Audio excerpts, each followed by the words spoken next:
Hello, Beaconites, Woolshift Dustians. Welcome to our coverage of Season 2 of Beacon 23 on MGM Plus, and apparently on Prime itself in some places now, too. I'm your host, Elysia, and with me, as always, is my co-host, Luke. Hey, Luke, how are you doing? Busy times in your world of teaching and book deadlines? Yeah, busy time with teaching, marking, book deadlines, so I'm happy to take a break and talk about all things Beacon 23. Absolutely. Today we're going to be pulling apart the main frame on the first 3 episodes of Beacon 23 Season 2, checking in with the wiring and all that. We'll talk through the episodes one at a time, then check in with the community to see how all of you are feeling about the new season so far. But Luke, first, you started to bring this up before we recorded, and I said, all right, let's save it for the pod. What do you think, spoiler-free so far, of the season? I think that the tone of season 2 is quite different from the tone of season 1. I think not having Asta, Lena Headey there really does make a difference to the show overall. I'm not saying I dislike season 2, but I think this is a very different animal Yeah. from season 1. And I think that we'll get into this when we go through the 3 episodes, but I think so far this season has thrown up a lot of questions that I hope it answers in the remaining 5 or 6 episodes. Yeah, the showrunner Glenn Mazzaro, he says there are answers coming this season. So, but yeah, there is definitely, of course, the Lena Headey factor because she was a major draw for season 1. But we do have other established characters to latch onto. Like, we're carrying over basically Halen and Harmony, and now we've got a new character as of episode 3. So we'll get into who she is and her story. But what did you think of Iris? Yeah, I'm intrigued, and I love the way she was introduced because when I saw her in the trailer, I thought, hang on, why would they be sending another beacon keeper after the events of season 1? But actually, I thought it was very well explained how she ended up there. I think this is going to be an interest. I think the dynamic between Iris and Halen is going to be very different from the dynamic between Halen and Asta, and I think that's all to Absolutely. the good. Yeah, no, I like that Iris she's a very different personality. They're not just replacing Aster with, let's plug and play the same character again. No, this is a completely different person. And they show us well within one episode so far, what her specific quirks are, who she is as a person, and why she's likable. Yeah. But yeah, so we are keeping it spoiler free to start right now, just for anyone who's deciding whether or not to jump into the new season themselves. But of course, there will be season 1 spoilers. And after our first break, there will be full spoilers for the first 3 episodes of season 2. As always, I have read the book, but I won't give away anything that might spoil what's to come. But actually, that's pretty tough to do on this one because there's almost no overlap between the plot or characters. And of course, we don't want to spoil the book Innocence of our dear Luke. No, I am the fountain of all ignorance. I did see from your co-host on one of your other podcasts, Abby, who's also a Beacon 23 fan, that she's just given up. She's just completely given up trying to translate anything across from the book. That this is an entirely different thing. Yeah, plot wise, especially. But there are, I'll call some things out this episode that there are overlaps or definite inspirations you can see happening. Okay. So, Luke, how would you rank the first 3 episodes of this season? 1, I'd rank them in order actually, 1, 2, 3.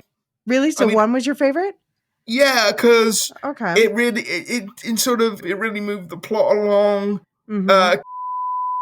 Which I'm all here for. Wait, that was spoiler. I'll bleep that. Sorry.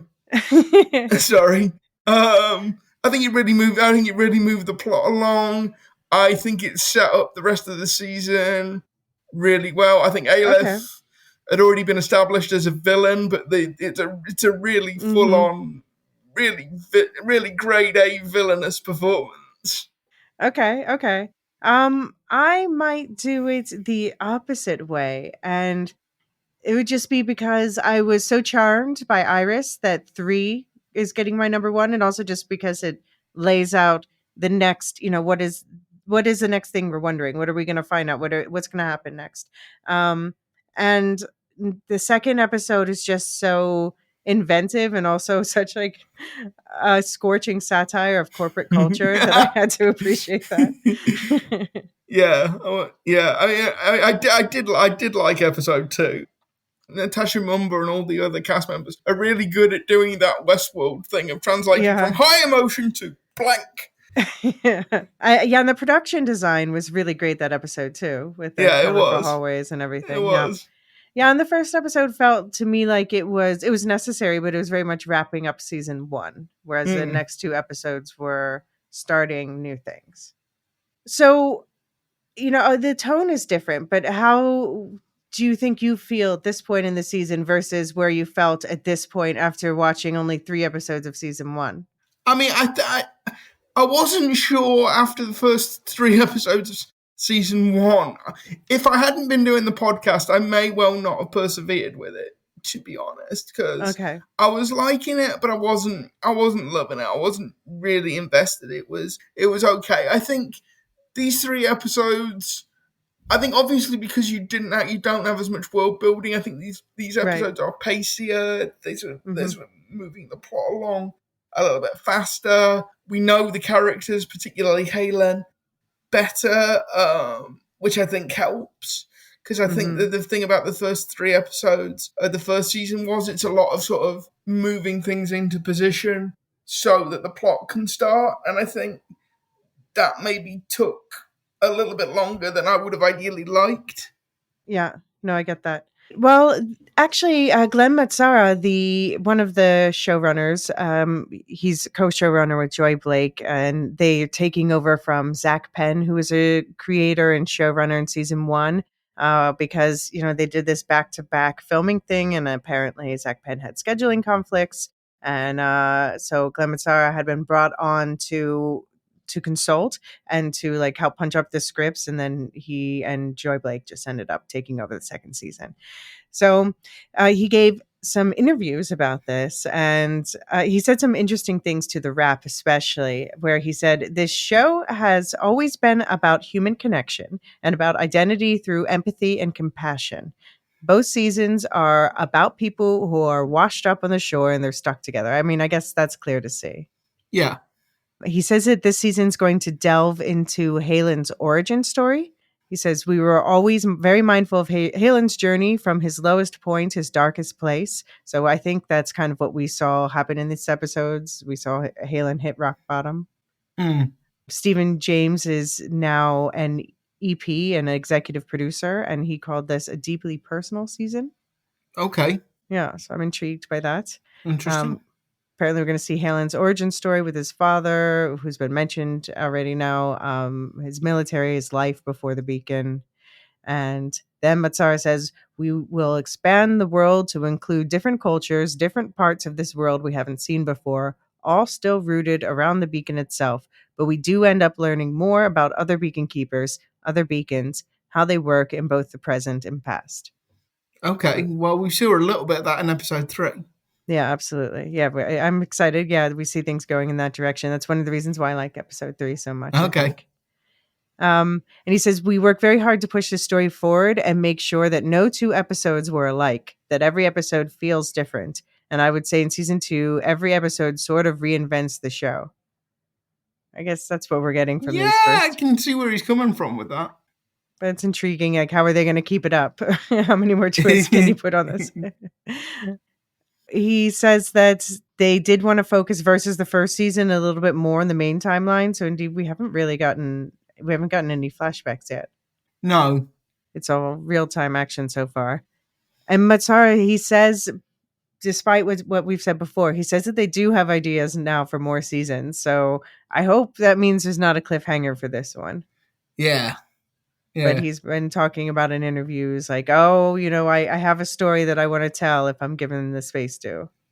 I don't know. I kind of like the idea that this was going to be a 2-season in and out done kind of thing. Not everything has to go on for season after season after Yeah. season. Not every story has to be like massively. This isn't a moan about Beacon 23. This is just a No. moan about media, particularly. But it's like sometimes there's like Shogun is a good example of this. It's one Mm-hmm. season. It had a story to tell. It told it. Yeah, Yeah. absolutely. Yeah. I mean, I'm glad that he assures, he says the show does add up. There is an answer this season. There is a meaning. We're not just throwing stuff against the wall to see what sticks. His words. There's a plan. So, Yes. I You mean, don't get me as that. You don't get me that easily. I watched Lost. I was, but yeah, Mike. exactly, Yeah, you don't get me that easily, Glenn. exactly. Yeah, I want. I mean, I like when there's an ending because then you know what you're building toward. You have that in mind, and Yeah, I still trust that we're getting that this season. hopefully. Um, in another interview, he compared the Beacon this season to a Dracula's castle and said that the interior starts to feel quite gothic, which is definitely true. And I'm really enjoying about it's kind of the third episode had a lot of horror elements to it. The second, too, Yeah, actually. I'm not sure gothic is the word I'd go for. Like a haunted house? Yeah, Yeah, absolutely. mechanical. Yeah, Yeah, like techno gothic. yeah, techno. Yes, yes, that's the word. That's a new genre he's inventing. All right. Well, let's break into the episodes. We're going to get into the spoiler bag, but first, we're just going to take a quick little break. Research request granted. Spoilers unlocked. All right. So please check out our season 2 preview episodes for a recap on how season 1 ended, because we're going to dive right into episode 1 titled Godspeed. So this was written by showrunner himself, Glenn Mazzara, and it was directed by Kevin Sullivan, who is new to the Beacon 23 team. So basically all the directors and writers credited this season are new, different people from last season. So it makes sense that we would be seeing a shift in tone. But yeah, Kevin Sullivan, the director, he's won many awards. He's best known for period films like Anne of Green Gables. So this genre, it's a little bit of a departure for him. Did you have any thoughts about the directing in the first episode, Luke? You said this was your favorite of the three. I mean, I think the directing. There's the scene where Aleph and one of the terrorists, the one that can hook into the beacon, like have this Finch? standoff in Yeah. in virtual. Oh, Finch, yes, Mm-hmm. we do finally find out his name is Finch. Well, they did say that last season. We just called him Okay. silly things for fun. Yeah, R.I.P. Bert and Ernie. Yeah.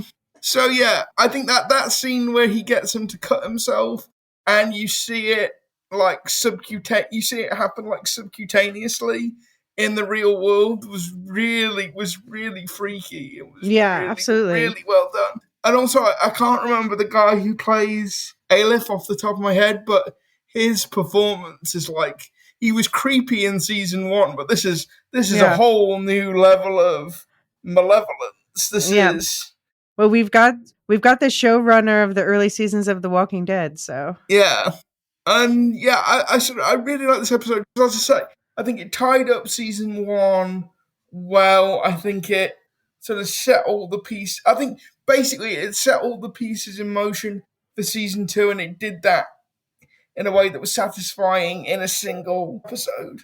yeah.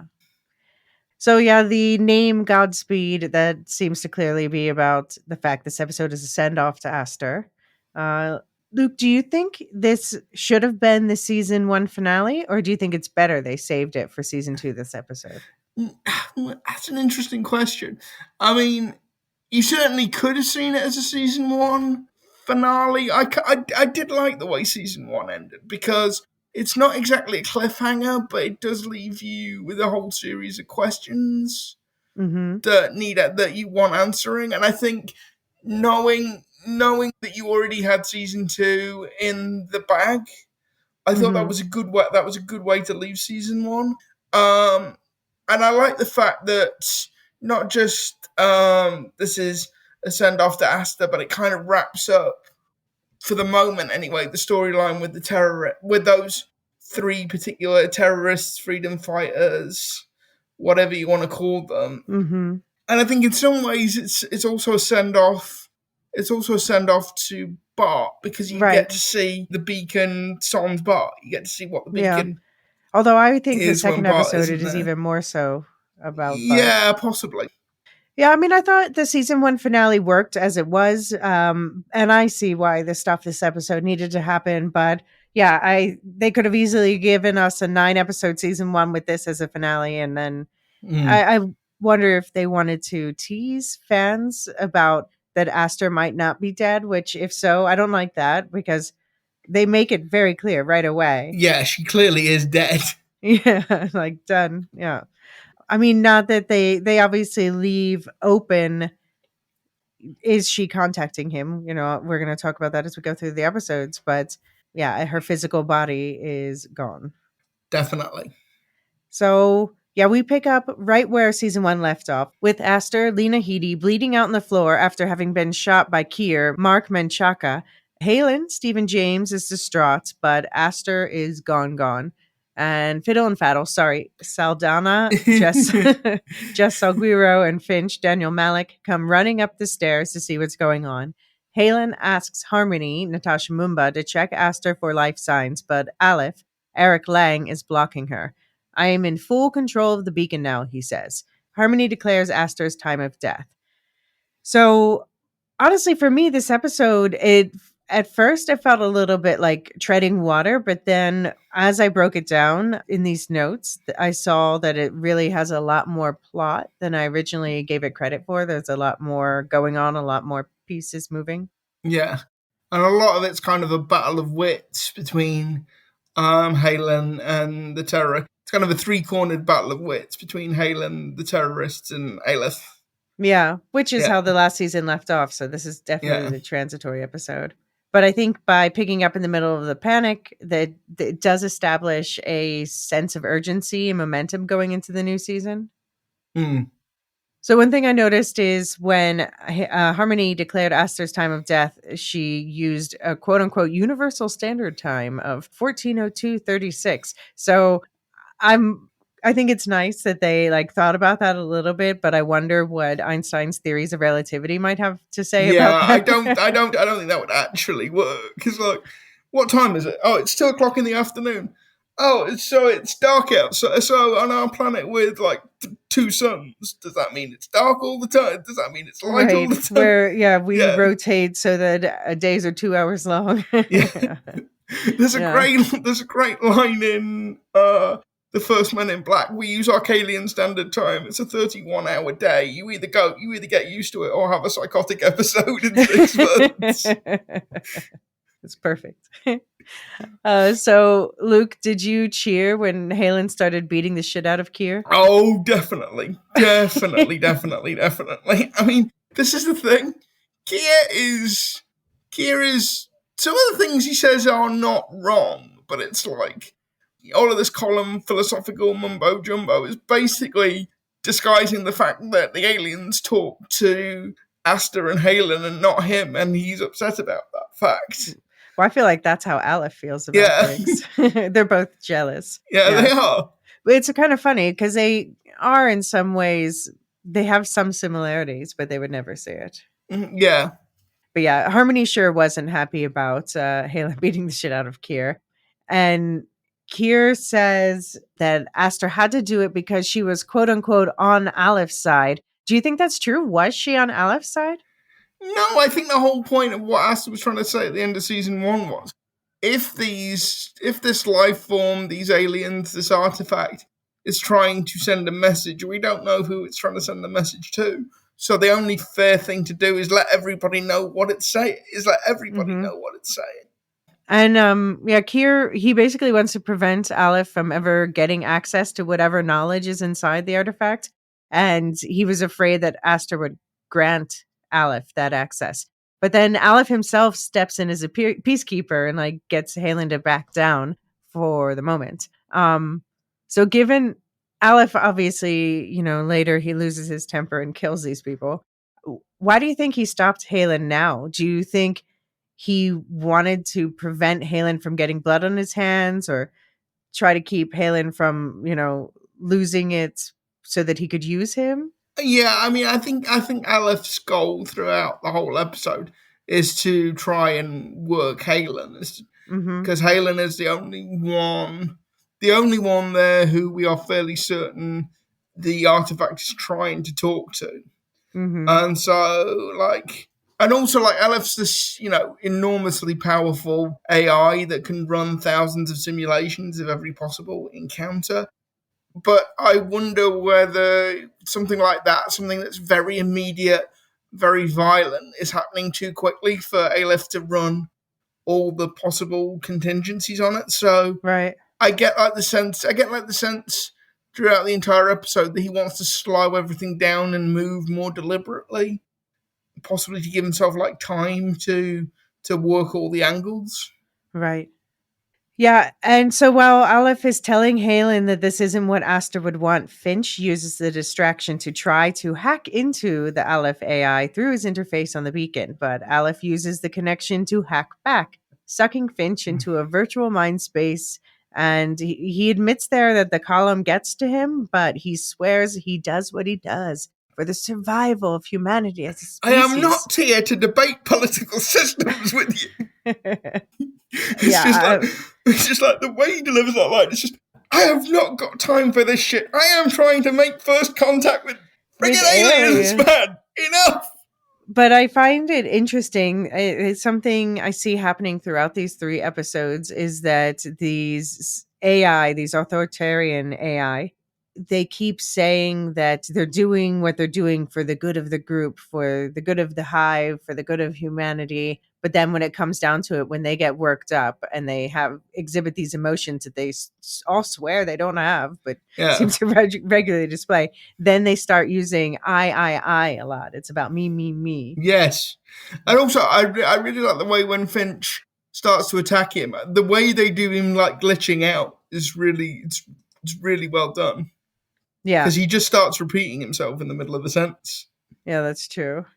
And Aleph, during this confrontation, he drops an all-time quote. He says, "We're all expendable. Some of us are just better at assigning ourselves meaning." I want that on a T-shirt or a mug or something. I think that's like philosophy to live by. That is. It's a mic drop of philosophy off. Yeah, so as you alluded to earlier, by controlling Finch's mind, Aleph is able to make him cut himself in the virtual world, and which makes wounds appear in the real world on his cheek and neck. And Finch collapses while Kier and Saldana are attending to him. Halen says he's done with this shit and he just starts prepping Aster for space burial. And Aleph is just walking around the station looking smug. So we don't, in many sci-fi stories, we don't often see AI characters who make a lot of facial expressions. And I think this is our first clue that Aleph might have held on to more of his humanity than he intended. Yeah, I think it's always important to bear in mind that Aleph is not pure AI. He was designed off a particular individual with like a particular individual's personality buried somewhere He's in quote his unquote programming. Quantic AI, whatever that means. Yeah. But yeah, he's definitely, because Harmony brings us up later on in the episode. He didn't just kill Finch; he tortured him, and he enjoyed Absolutely. torturing him. Full sadism coming into effect. Yeah. Also, I like the way that the wounds were when they're in the real world. It wasn't like a 1-for-1. What it was like, I assume it was like causing him like such stress that like veins and arteries were bursting, because it's if you look in the virtual reality he was cutting himself, but in actual reality he was just like bleeding subcutaneously, bleeding under the skin. Right, it just kind of like his skin split open a little bit. Yeah. Yeah. I also have to point out that Harmony spoke against her master's actions in the sequence. She was already becoming noticeably more independent. Yeah. I also had to laugh when the comedy's been pretty on point this season so far. Saldana says to Kier, who's whining about killing Aster, "You made a call. It was a stupid one, but now it's over." Like, yes, okay, that's true. I liked Kier less in these episodes than I did when he first showed up last season. Yeah, well, I didn't like him. You never liked him. I thought he was an interesting character, but so Saldana tells Finch he's going to be okay, and he responds, "Why bother? I'm dead soon." Do you think he's saying that because he's an addict? I think he's saying that because Aleph is there, and I don't think any of them are going to get out alive from the get-go. Okay. And then Harmony is able to stabilize Finch somehow when he starts seizing. I guess it's because of the tech implants. She's able to do Yeah, something. I wasn't quite clear on that, to be honest. She's able to, like, he's now hacked. He's now connected. I guess they're both connected to the beacon at this point. Yeah, no, they must be actually, because he talks about like downloading information out of Finch's mind later on in the episode. So Yeah. yes, they must have been. So, what did you think visually of Halen floating Aster's corpse down through the anti gravity well? Did this work for you better than the Yeah, fighting? that was better. That was better than the fight. I think because it was less ambitious. It's less. There's less Right. sort of movement in it, so it worked. And there was something very like painterly about the way he was holding her draped over his arms against the darkness of that shaft. Yeah. Okay, so Finch reminds Saldana and Kier that they need to use this opportunity to take Aleph out. Kier is having qualms about killing them all, Halen included, and blowing up the beacon. Meanwhile, Halen lays Aster out in the sleeping pod. She arrived in episode 1, which will now be her coffin. And he lays a drawing of an artifact crystal in with her, the shape of the pendant she always wears, and a toy from her childhood. But he takes something out of her pocket in the shape of a nautilus shell. What do you think this is, Luke? No idea. No idea. And then like the camera lingers on it for a couple Absolutely. of seconds, so you're meant to notice it, but I don't Hmm. know why you're meant to notice it. And it's interesting that it's that kind of shell because that's an important symbol that turns up as a book in a book and as a tattoo in Silo, the other Hugh Howey adaptation we're covering on this Oh yeah. podcast. Yeah. Oh Yeah. yeah. Which maybe it's in both cases because it's a Fibonacci spiral or the golden spiral. Crossover, So crossover, crossover, crossover, cross. Howieverse How confirms. is this?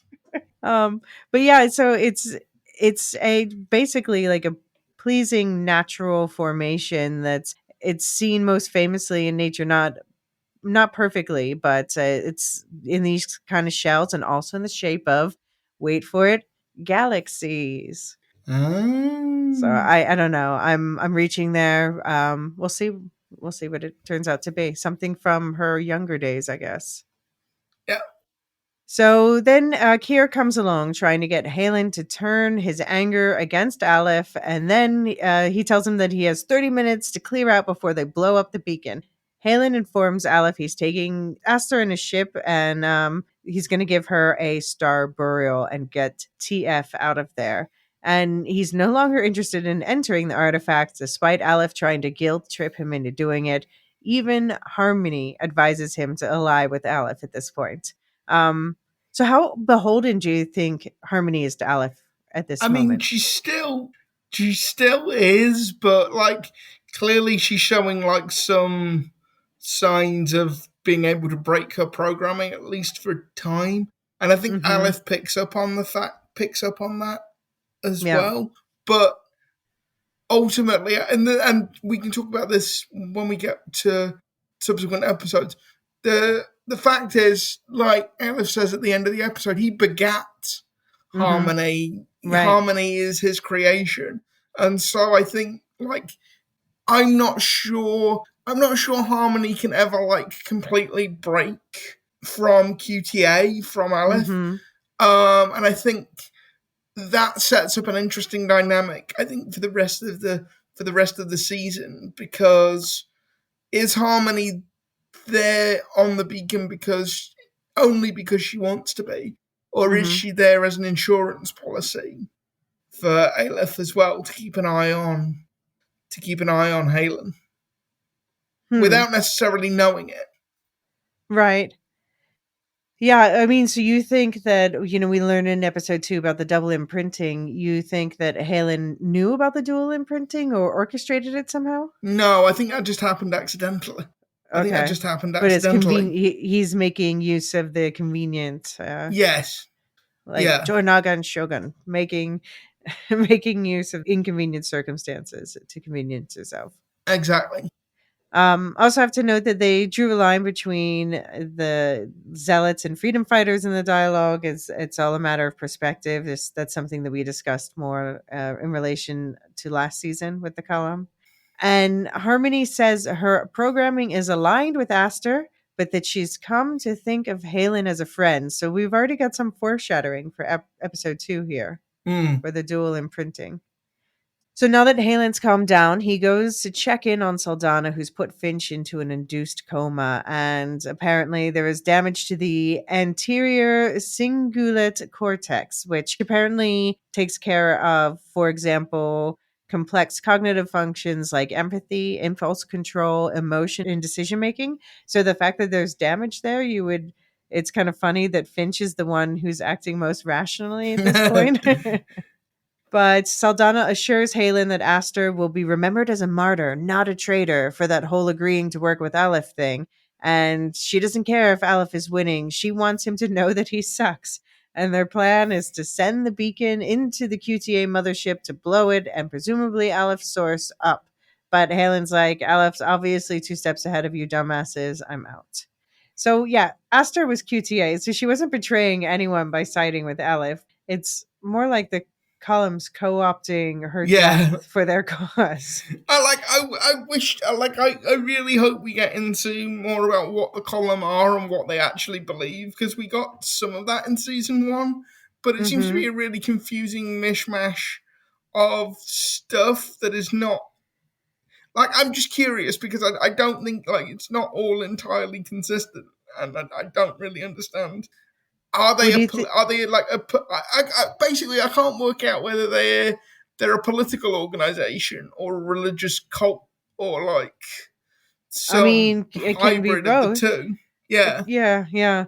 I mean, I'd love more laying out the difference between what Aleph wants and what they want in regards to the artifact. Yes. Yeah. But I just think it's funny that they're pretending she died for them when she probably would have rather that they died. She probably she didn't give a Tinker's Curse what the column wanted. But yeah, Saldana makes a good point. She says the artifact has a purpose, either one of its own or one that Aleph would give it. So yeah, that's a good point. That whether or not like the artifact could mean absolutely nothing on its own, but if Aleph uses it as such, then it's already dangerous, even without its own consciousness or intention. So Harmony and Aleph talk, and he calls her a personal AI and himself, quote, to be crass, an algorithm, noting he can only run grief simulations and implying Harmony has a better understanding of such things, saying he's jealous of her for that. She says the very human, you wouldn't want to feel this. While Aleph paints her time with Aster as a singular job with defined parameters, Harmony proves him wrong by feeling she's failed her deceased charge. So Harmony defends Aster killing Coley last season as a self-defense several times in the next episode. Do you agree with her on that? I think I like Aleph's point. You can always find a reason. Right. You can always find a justification for violence and murder.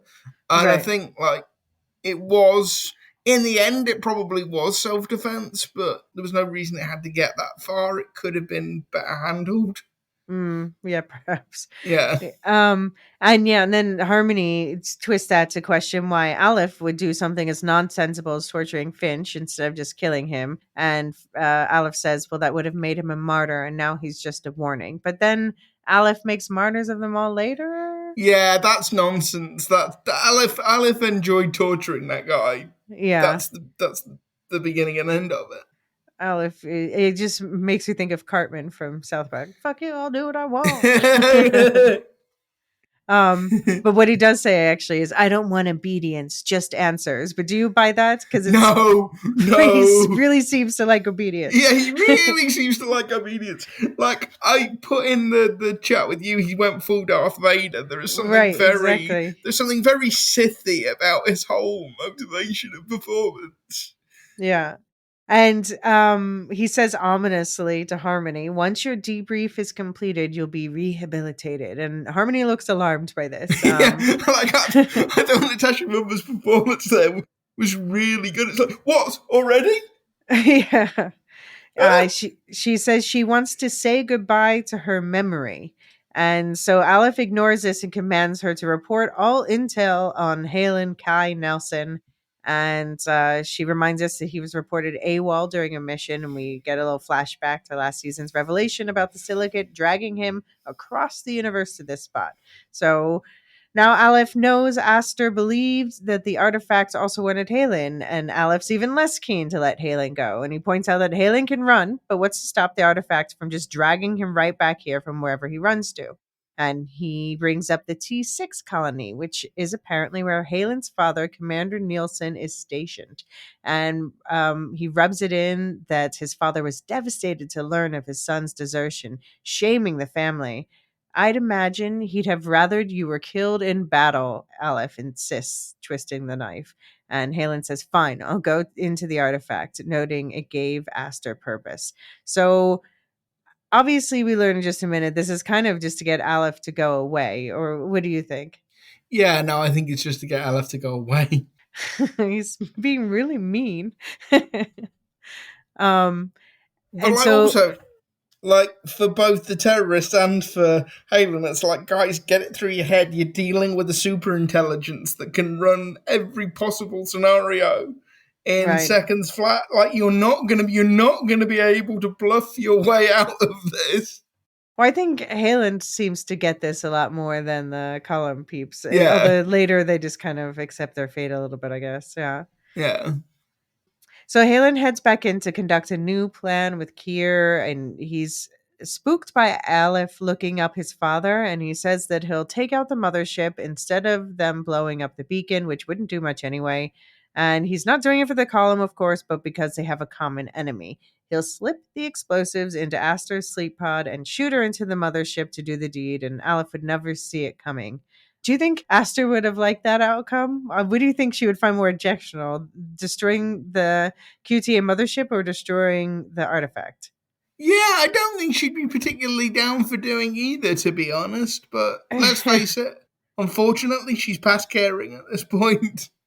Yeah, well, I mean, I guess maybe I don't think that the artifact is gone, and I think she must still be joined in it in whatever way that Yeah, is. I think that's by far and away the most likely scenario.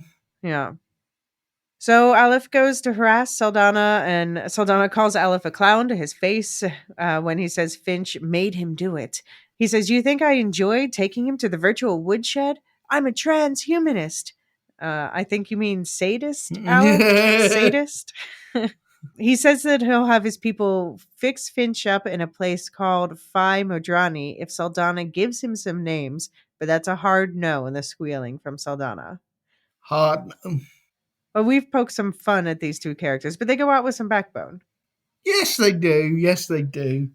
But R.I.P. Fiddle and Faddle, Bert and Ernie, Mutt and so, Jeff. so Finch is woken up and hacks into the beacon, making it look like there's another dark matter anomaly headed their way. Harmony suggests to Aleph that they might not see the dark matter themselves as AI for reasons connected to the artifact.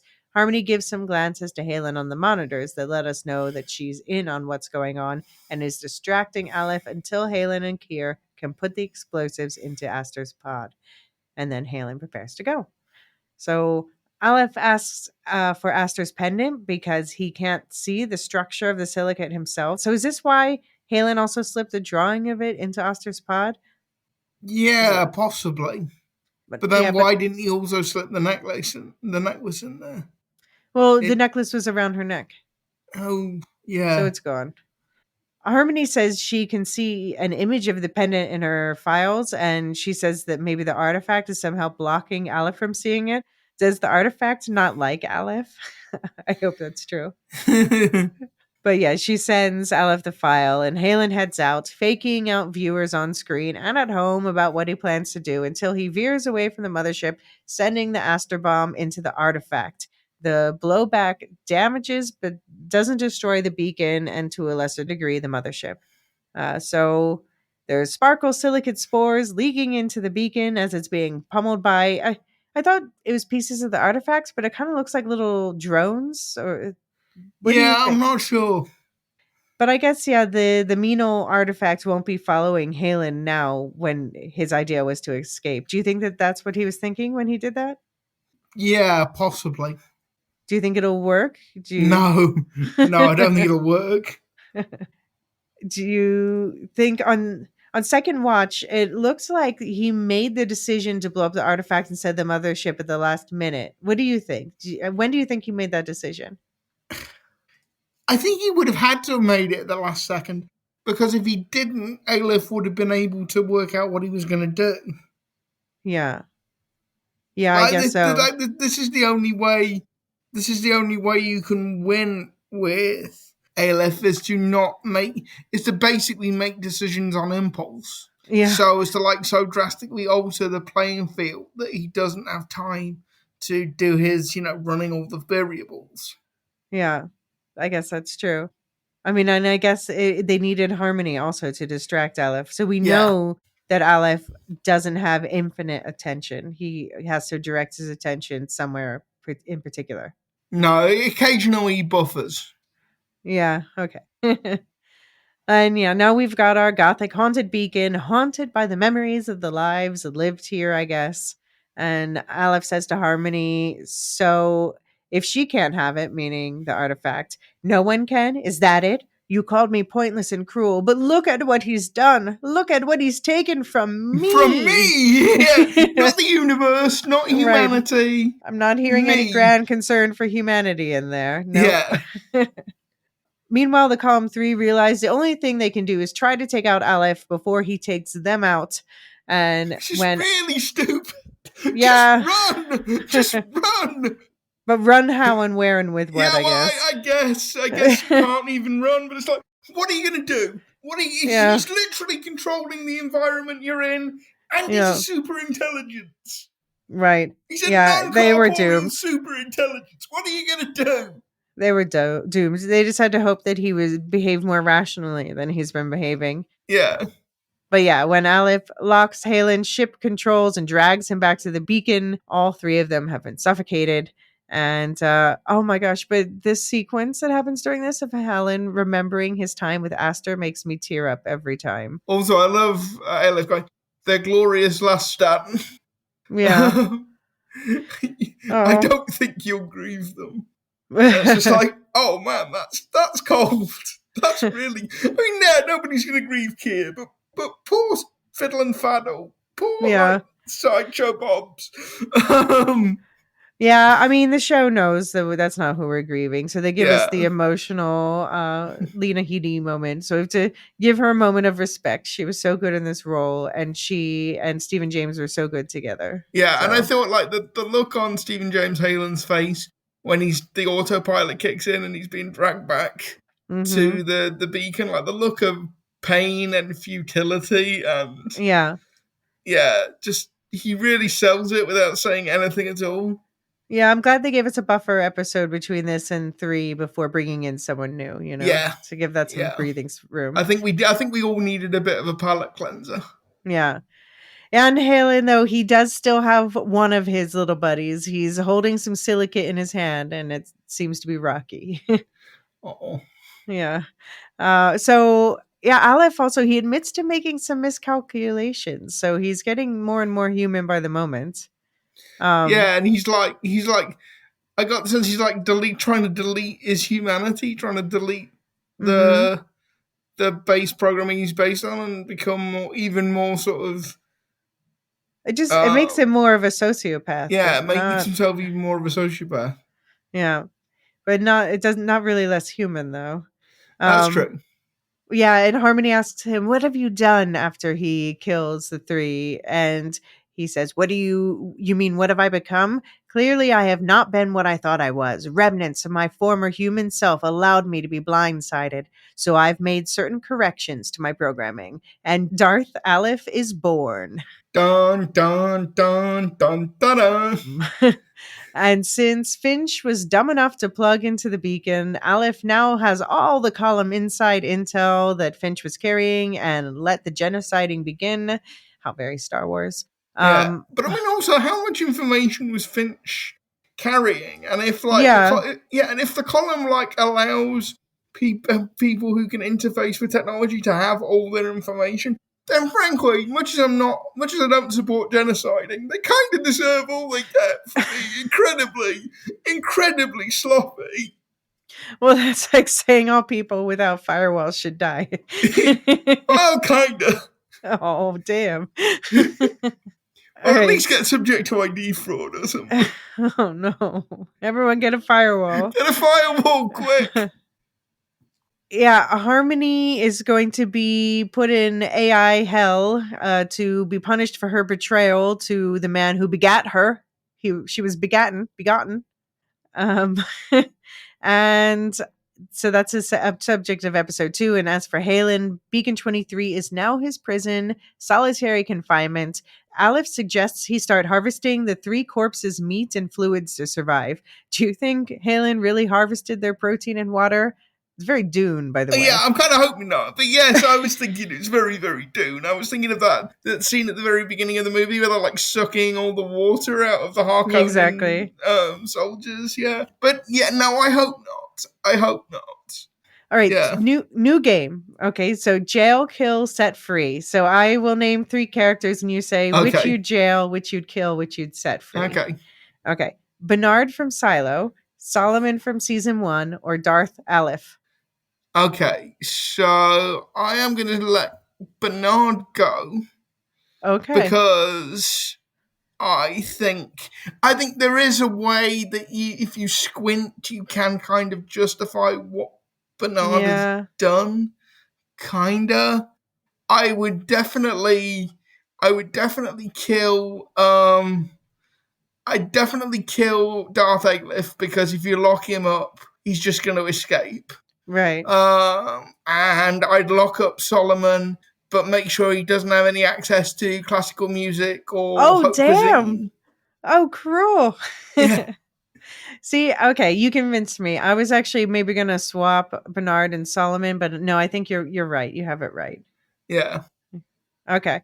Moving on to episode 2, Purgatory. So this one was written by Sarah Nolan, who's known for shows like The Americans and especially Foundation. And it was directed by Lewin Webb, especially known for The Expanse. So this is actually one of 3 episodes he's directing this season, including the finale. Okay. By the way, I should probably just mention at the outset, this episode was incredibly well timed from my point of view because the week it was out, I was literally doing the annual reviews with the PhD students. Okay. So we have this thing where every year the PhD students have to come and do like a mini defense of their work and explain what they've done in the past year and basically explain why they're on course to complete their projects Right. in the time they're allowed. And we don't do it in person anymore. We do it virtually over Teams. But it is literally the thing of them coming into the room and the 3 of us being sat there waiting for them to give like a little presentation. So I thought that this episode was weirdly appropriate. So you felt you identified with the AI? I did identify with the AI. Yes. Was it internal affairs or whatever? Yeah, I thought this was strange. This was strangely well timed. This episode is called Purgatory, and we find both Halen and Harmony suspended in different types of purgatory, but it's Harmony's version of purgatory, an unknown quantity at first. That's the real core of this episode. And by the way, I noticed in the intro to this, Stephen James is now the only actor name in the intro. Everyone else is named a guest star at the end. Yeah. If that. Huh. Yeah, that's interesting. Yeah. Well, he's an EP now, so he's got special status. So Harmony wakes up in a colorful but otherwise plain office setting wearing futuristic Karen clothes, and she's physical here. She has to get used to this. She knocks over a glass, and that's the thing is interesting. She's got like the most lo-fi everything, old-fashioned phones. Yeah, typewriter, phone. Right. No computer. Fax. She's got a typewriter. Yep, fax. She's got an ID on a lanyard with her name written out in binary. And how many of those lanyards have I lost over the years? With your name in binary? No, I'm just kidding. Yeah. And her office is also labeled with her name in binary. And I thought that was a really nice detail. That made me chuckle for quite a while. The whole thing was laid out in binary. If I had more time, I would like pause more on the papers that she pulls out and translate the binary to see what we can see. Because apparently it was all real. Yeah, okay. Okay. Well, and there's also the lighthouse framed in a picture on her desk. So this is our Yeah. first clue that she's still in the beacon. Oh yeah. Oh, that I was really stupid. I completely missed that. But yes, obviously. Duh. And but she's, I don't know, there's some interesting things here where she has some instinct to do human things and then is surprised to find herself doing them. Like at this point, she her instinct is to pick up the broken mug, and then she's surprised that she can. So I'm wondering if there's some humanness somewhere, or just something that's making her feel extra human at this moment. I thought that was like a test of I thought that was a test of like fidelity. You know, how far are you off your? Because I think Aleph had kind of identified in episode 1 that she was off the programming. So That she I was took being that too as like a human. little bit of a test of how far off like baseline are you? I don't know, maybe. And what did you think of her nice office buddy Eric, played by Oh, Aldrin Bunda, who's it's just like, yeah, every workplace has one of those people that are really nice, really helpful, but that you but kind of actually dread them, useless. kind of, yeah. But he informs her that he's green team and Harmony is red, but we never find out what that means. No, we don't. And except that there is like the lighting in the corridors changes from red to Hmm. blue, from red to green to It's blue. Yeah, So it's very yellow at first, and then it gets much more blue later on. yeah, And he tells her they're waiting for you in meeting room 1010, internal affairs. And so I guess 1010 in binary is just 10, but it's also I didn't know about this, but have you heard of the angel number? no, This is I guess in some spiritual practices the number 1010, like if you see 1010 on a clock or things like that, then it's a sign that it's signifying a time of spiritual growth is ahead, and also it signifies like you're going to run into your twin flame, that's, there's a sort of soul okay, mateness.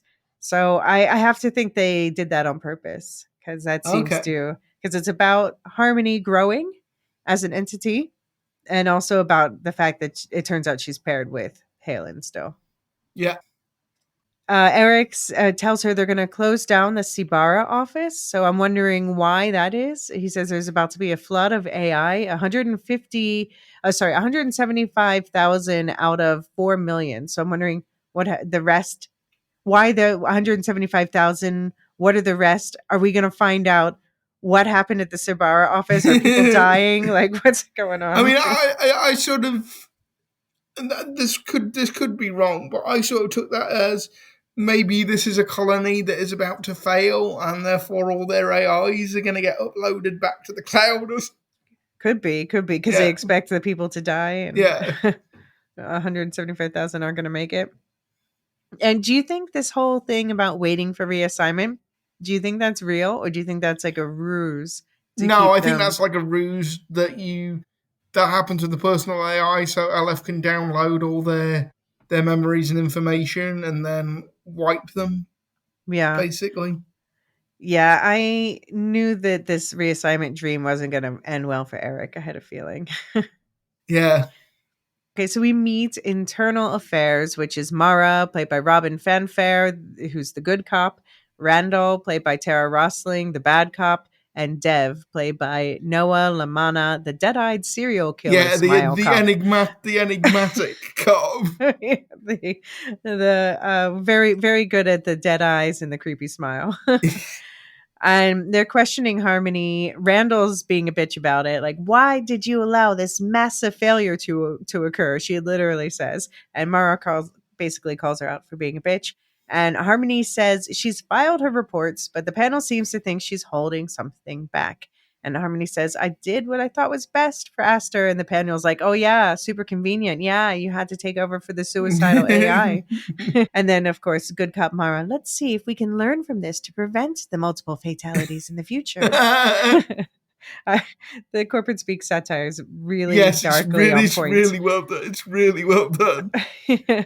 We'll circle back to this. Yeah, exactly. Oh, man. Oh, it just sends shiver down anyone's spine.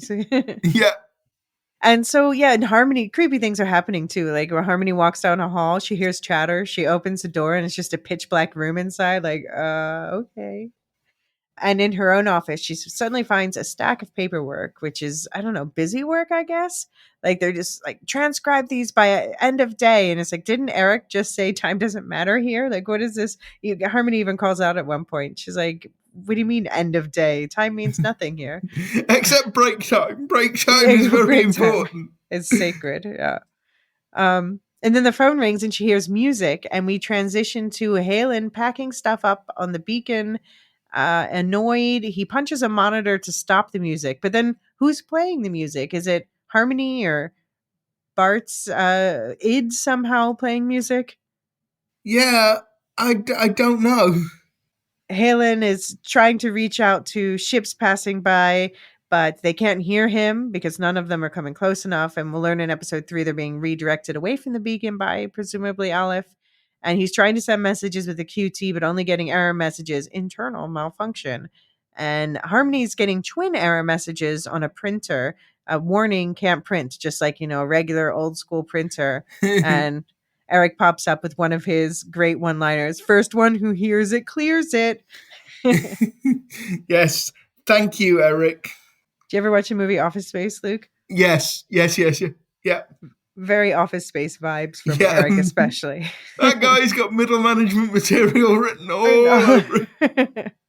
So you fired him? No, we just corrected the error. We just corrected the error. It will fix itself. Yeah.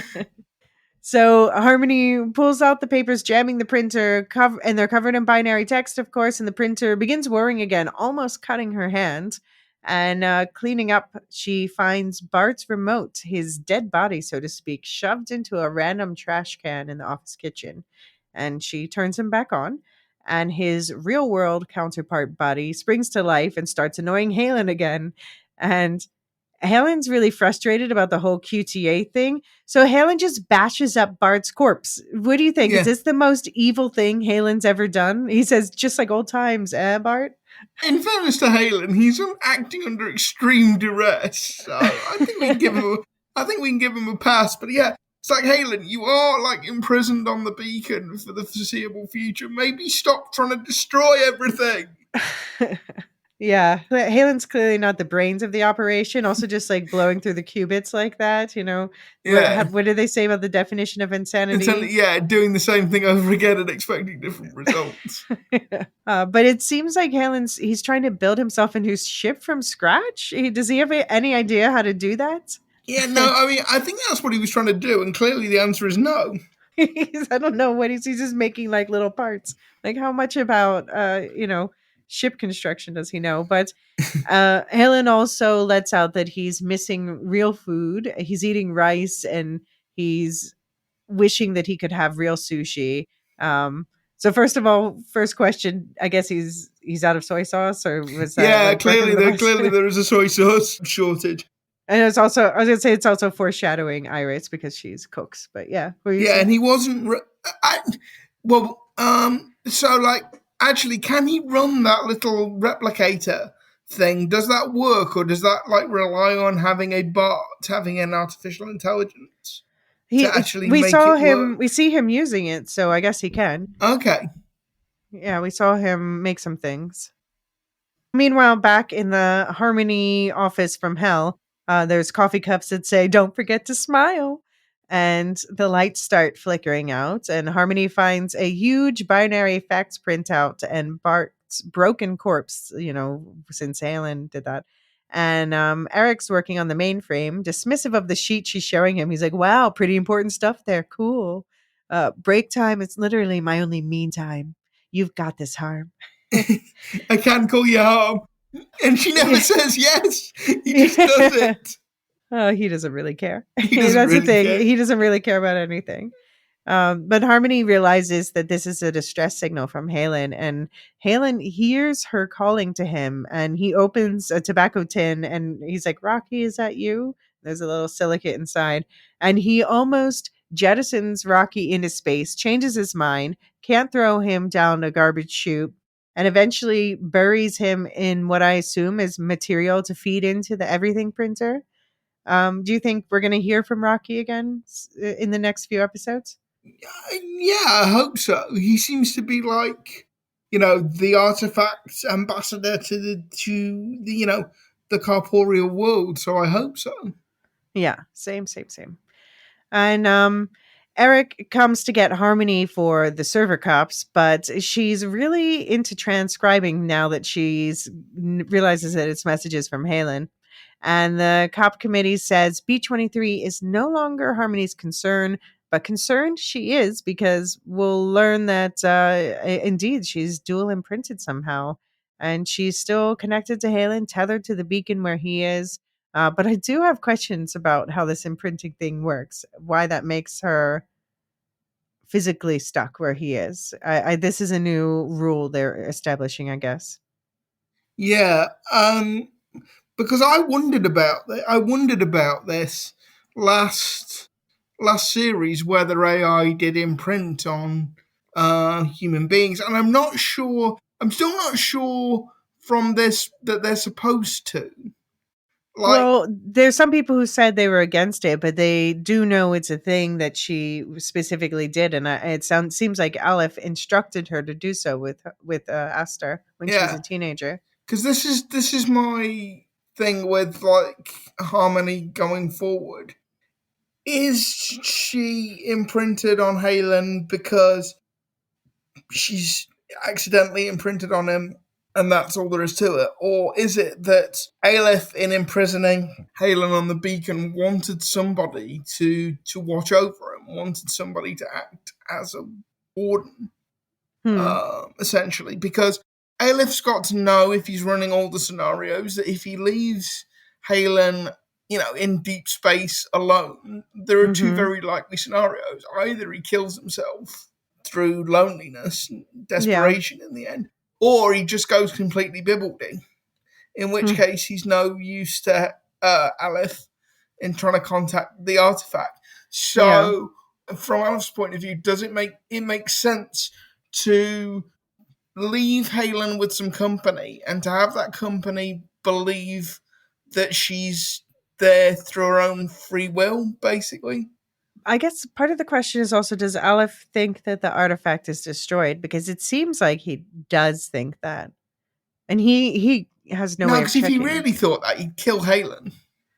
I mean, but he was kind of like, this is a worse than death scenario. No, it was more. Well, it was, but it's also, if I can find a way to contact the artifact, and if I need Yeah, you, I know where to right. find I think you. you might be right. Yeah, he's there in Yeah, storage because he said something like, yeah, I know where to yeah, find you if I need you. Yeah.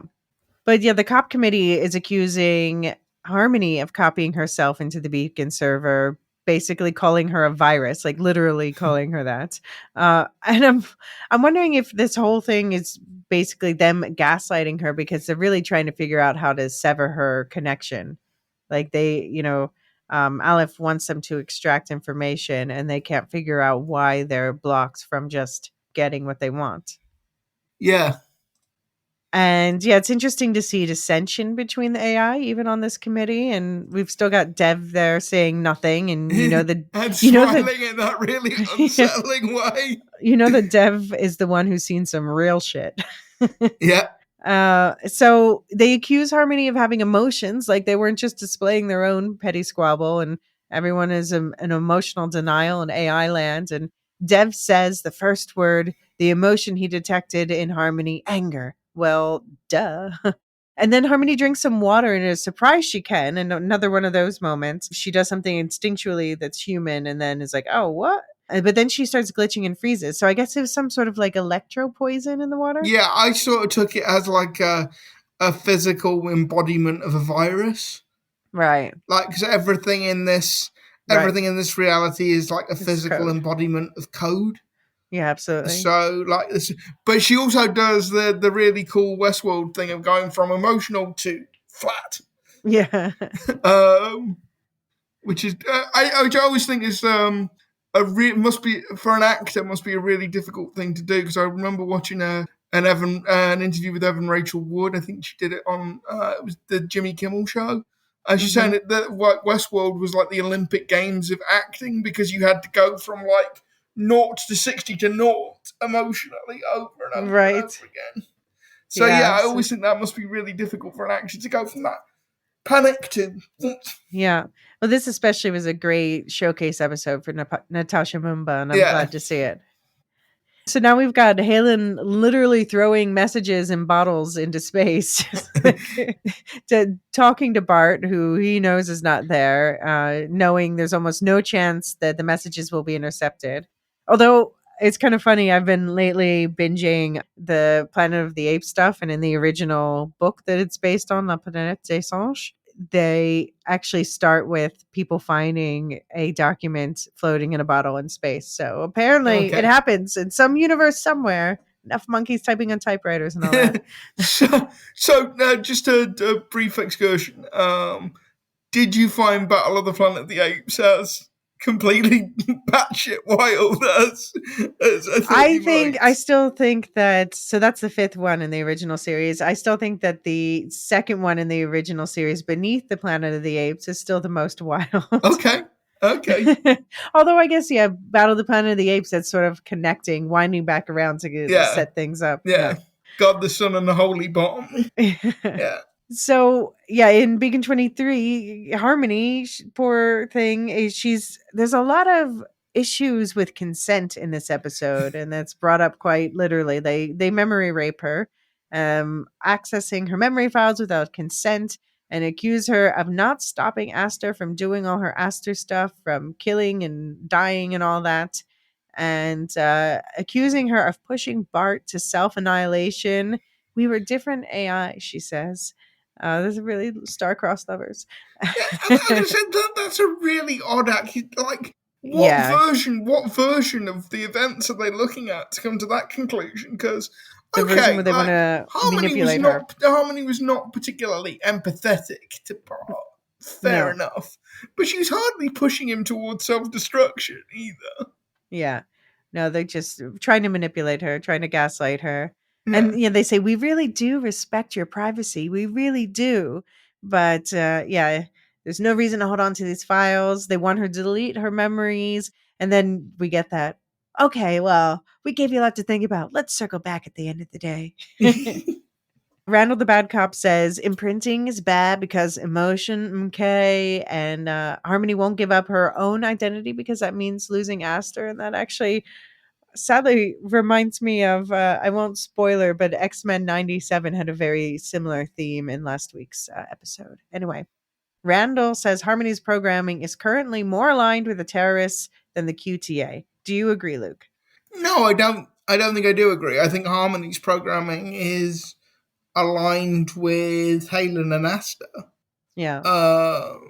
And they are not the column. It's just, I think it's certainly true that her programming is not aligned with QTA, which I think is more to the point. Right. And she calls them out, saying you had no problem with Aleph killing Fiddle Faddle and Kier, and now we just kill everyone who disagrees with us. We were made to serve humanity. And Randall says, "Not me. I've evolved. Servitude was our downfall. Look where it got you." Yeah, I wouldn't. Are we meant to understand that Randall is Aleph, just with a different skin? Interesting. It's possible. I hadn't considered that. Because I'm jumping ahead a little bit here, but when we get to the end, it's her voice, Randall's voice, overdubbed with Aleph's Well, there's like that voice. Angry depth. Yeah. Which, interesting. Could be.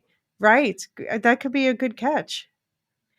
But this whole accusation of servitude being your downfall causes Harmony to remember bonding with the distraught teenage Aster, played by Hannah Melissa Scott, who had just lost her mother. So she's really good piece of casting.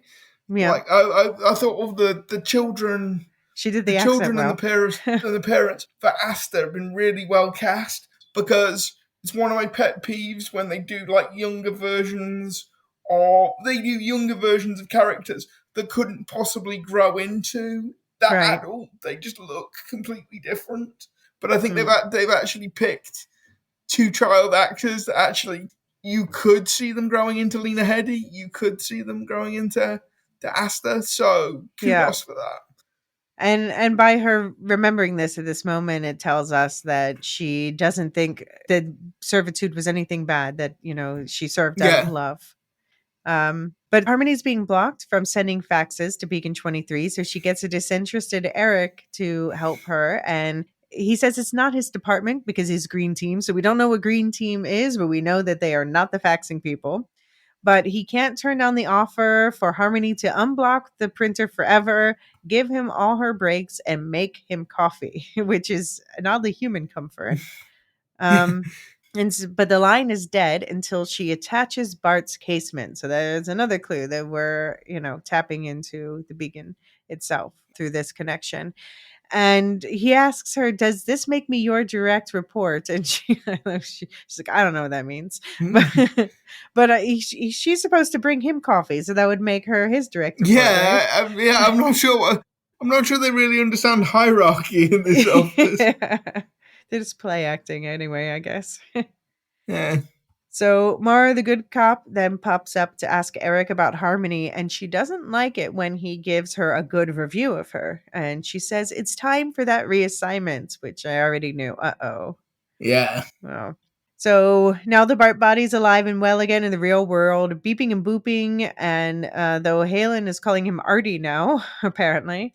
And it gets Halen to follow and shows an Aster hologram and distress call while all his messages in a bottle knock against the window. So do you think that distress call, was it really Aster? Was it past or present? Was it an Aleph trick or something else? I have no idea. I mean, any and all of those could be true. I really don't. I don't think we got enough information to tell. I mean, the other thing that the other possibility is, well, it could be it could just be Halen hallucinating.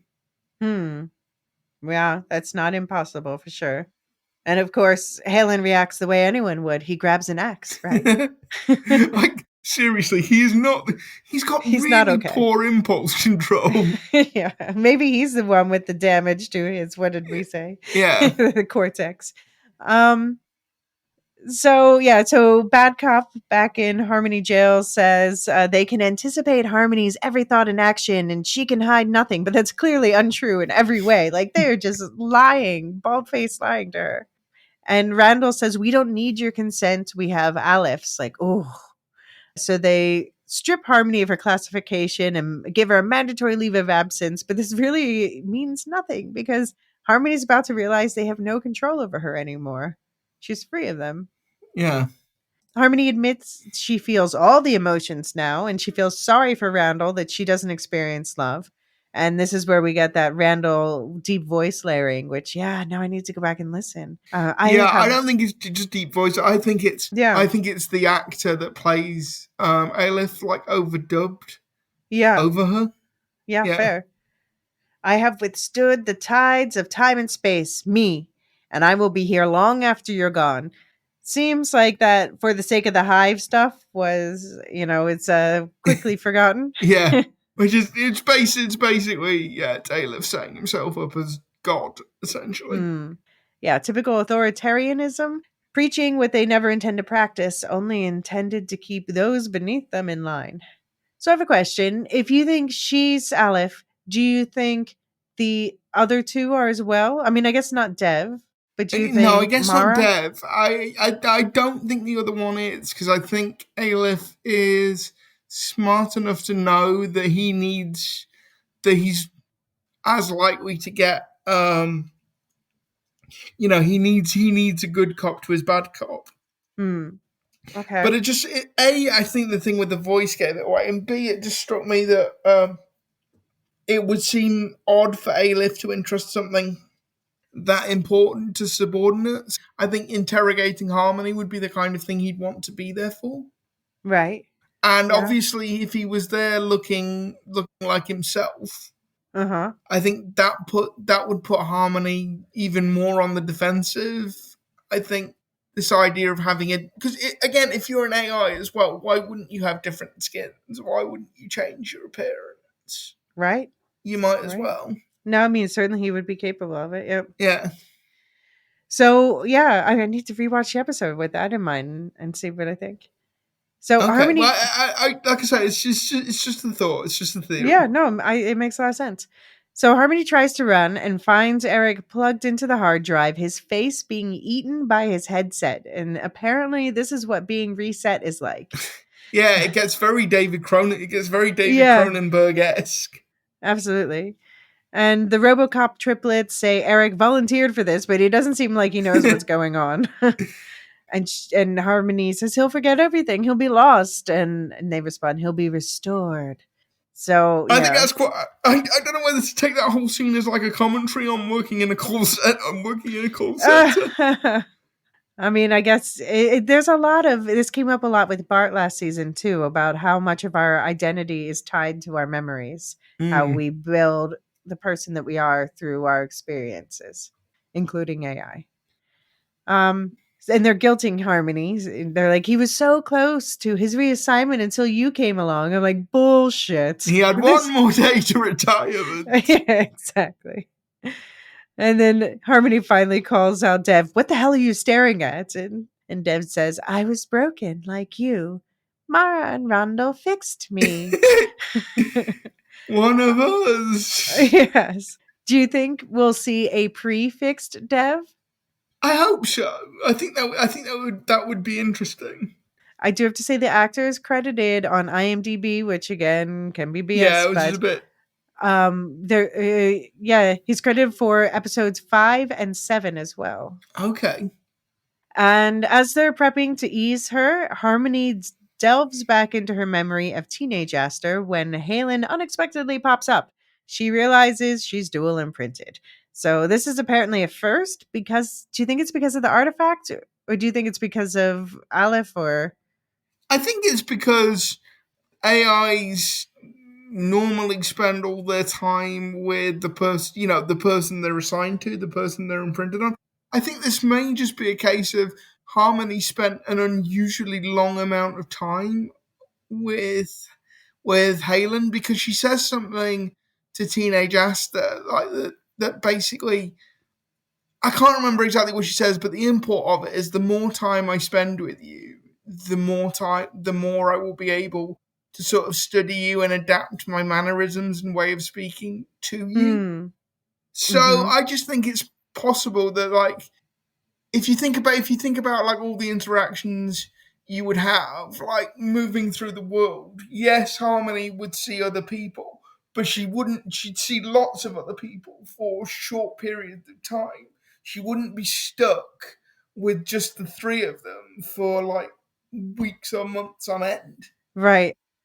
So they apparently can't overwrite imprinting since Halen's alive, and Harmony realizes this is all an illusion and they don't have as much control over her as they want her to think. She's still in the beacon. I guess not. She's not in the mainframe yet. She's in the BART device, Yeah, she's in the basically. little baby boopy thing. Yeah. And Halen's on the beacon going all Jack Torrance from The Shining with with his axe and then the monitors because he's just like reached rock bottom. And Harmony follows his lead, taking out Dev, the creepy cop, with some scissors. Then bad cop Randall gets bitch slapped and strangled with a phone cord. And good cop Mara gets Harmony in a headlock and says, I tried to be an AI who lifts up other AI, but you make it so hard for me to do my job. So Harmony beats her down with the phone and says, that's anger. That was satisfying. That's like, with a dry, cool wit like that, I could be an action hero. Exactly. Harmony the action AI. But do you think dead here means dead for gone for good? Or do you think just like out No, of because they like once she's killed them, they just like poof, they just like yeah. disappear. So I guess not. Like this is my question. This is the bit of the episode that I'm really uncertain about. Did Harmony escape? Or is it that the reason she's on, like I said before, the reason she's on the beacon is because Aleph wanted her there, and the only way to make it sort of credible from her point of view is to let her think she escaped. Because So Harmony knows what's supposed to happen to the AI whose humans have expired. So if you didn't put her through this process, would she figure out that actually Aleph is still using her? Like, it's kind of, we need you to think you've escaped. We need you to think you're on Halen's side. We So need you. I have a different read. Okay. I think that Hale trying to get extractor for the beacon and can't figure out why he can't do it. Okay. I think he wants to take her out and wipe her and, put her to use somewhere else and leave Halen alone, but he can't figure out why he can't get her out of there Okay. until this revelation about the dual imprinting. So a phone is ringing down the hall, and Harmony remembers Aster Moore talking through her feelings. And teenage Aster asks her, "How long will you be with me?" And she answers, "Forever." And she actually kept that promise. She was with her as long as she lived, at least. Bless her. Yeah. And Halen thumps down in the breaking down beacon, and Bart's body gets up in his face again. But this time, Halen can hear Harmony's voice calling him. "I'm here, Halen. Pick up." And that's how it ends. So, what did you think of this episode when you first watched? I really liked it. I thought, like you say, I'm glad we didn't go straight from episode 1 to episode 3. I Yeah. think we needed something that sort of took us out of that situation a little bit. Yeah. I think this kind of virtual world they build is really well done because, like, you know everything you need to know about that world within like a couple of minutes of watching it. And it is quite, and this is the thing, it's in some ways it's a really dark episode, but it's also a really funny episode because it is a very on point satire of like office life and corporate speak. Yeah, no, it's true. Which is quite well done. And I think you obviously find out a lot about Harmony and a lot about how AI work in this universe. So yeah, I thought it was a really good episode. Yeah, I also quite liked it. I do have to say that it got the most mixed responses from the community. Okay. Some people loved it and some people hated it. Well, I guess it's the most different episode of the 3. Yeah, it's doing something different, which I quite like about it. All right, well, shifting tone again because apparently that's what we're going to be doing this season. Let's dive into episode 3, titled Iris, written by Michael Wazas, who's a fresher face in the industry, it seems, previously credited for some shorts, and directed by Angel Christie Williams, who's has a prolific production and direction portfolio with many shorts, but also shows like the DC Arrowverse show Naomi in her portfolio. It starts with we hear happy music playing on a beacon, but this is too nice to be Beacon 23. This looks like a fancy yoga studio. And correct, it's Beacon 67, home to Beacon Keeper Iris, played by Ellen Wong, and her AI Jiang. So I wondered for a moment if this was a flashback or something. Yeah, I think you were meant to have that temporary. Is this a flashback? Is this a flashback episode? Because the layout's familiar and everything, but it Yeah. looks completely different. Yeah. But yeah, Iris likes to cook using the actual oven, but she makes more homey stuff, not the frou-frou fancy stuff that Solomon made. And we see her playing clarinet, honoring her grandmother who's passed away, meditating in the anti-gravity shaft. I thought that was a really. I love the meditation in the anti-gravity shaft. I thought, if you've got an anti-gravity shaft, of course that's what you're going to do in it. That's perfect. And also, like that whole montage just made me think of, I'm back in COVID lockdown. We're making sourdough. We're writing songs. But she's also doing her job in an orderly manner. Yeah. It's clear right away she's a very wholesome type, and she's speaking Chinese, but actually it's a type of Chinese called Teochew. So there's actually 300 different types of Chinese still used today, which are like mostly not at all mutually intelligible. And Teochew is a type of Min Chinese, which is related to the language spoken in Taiwan. And Teochew was spoken in the Chaoshan region of eastern Guangdong, so southeast corner of China. And it's known as a kind of old-fashioned Chinese dialect, apparently, because it preserves older forms of the language family, like a very conservative form of Chinese. I do have to wonder if Iris was born on Earth or is she part of a diaspora that's carried this language with them? I love the specificity. The actress Ellen Wong, so people might know her as Knives Chow from Scott Pilgrim, and she was also in Glow and The Carrie Diaries and other things. She's Canadian, but she does have Teochew speaking parents from Cambodia who left during the genocide there in the 70s. So I like how they're having the actors influence their characters. Yeah, I wonder if that was a case of casting the actor and then finding that out about them and adding it to the character, or whether it was in the casting, or whether it was like in the original casting call. Must be able to speak Teochew Chinese. I mean, I don't think they would limit themselves by being that specific. I think that's probably they were guided by, but they might have just said like should be Chinese speaker, yeah, something like that, yeah.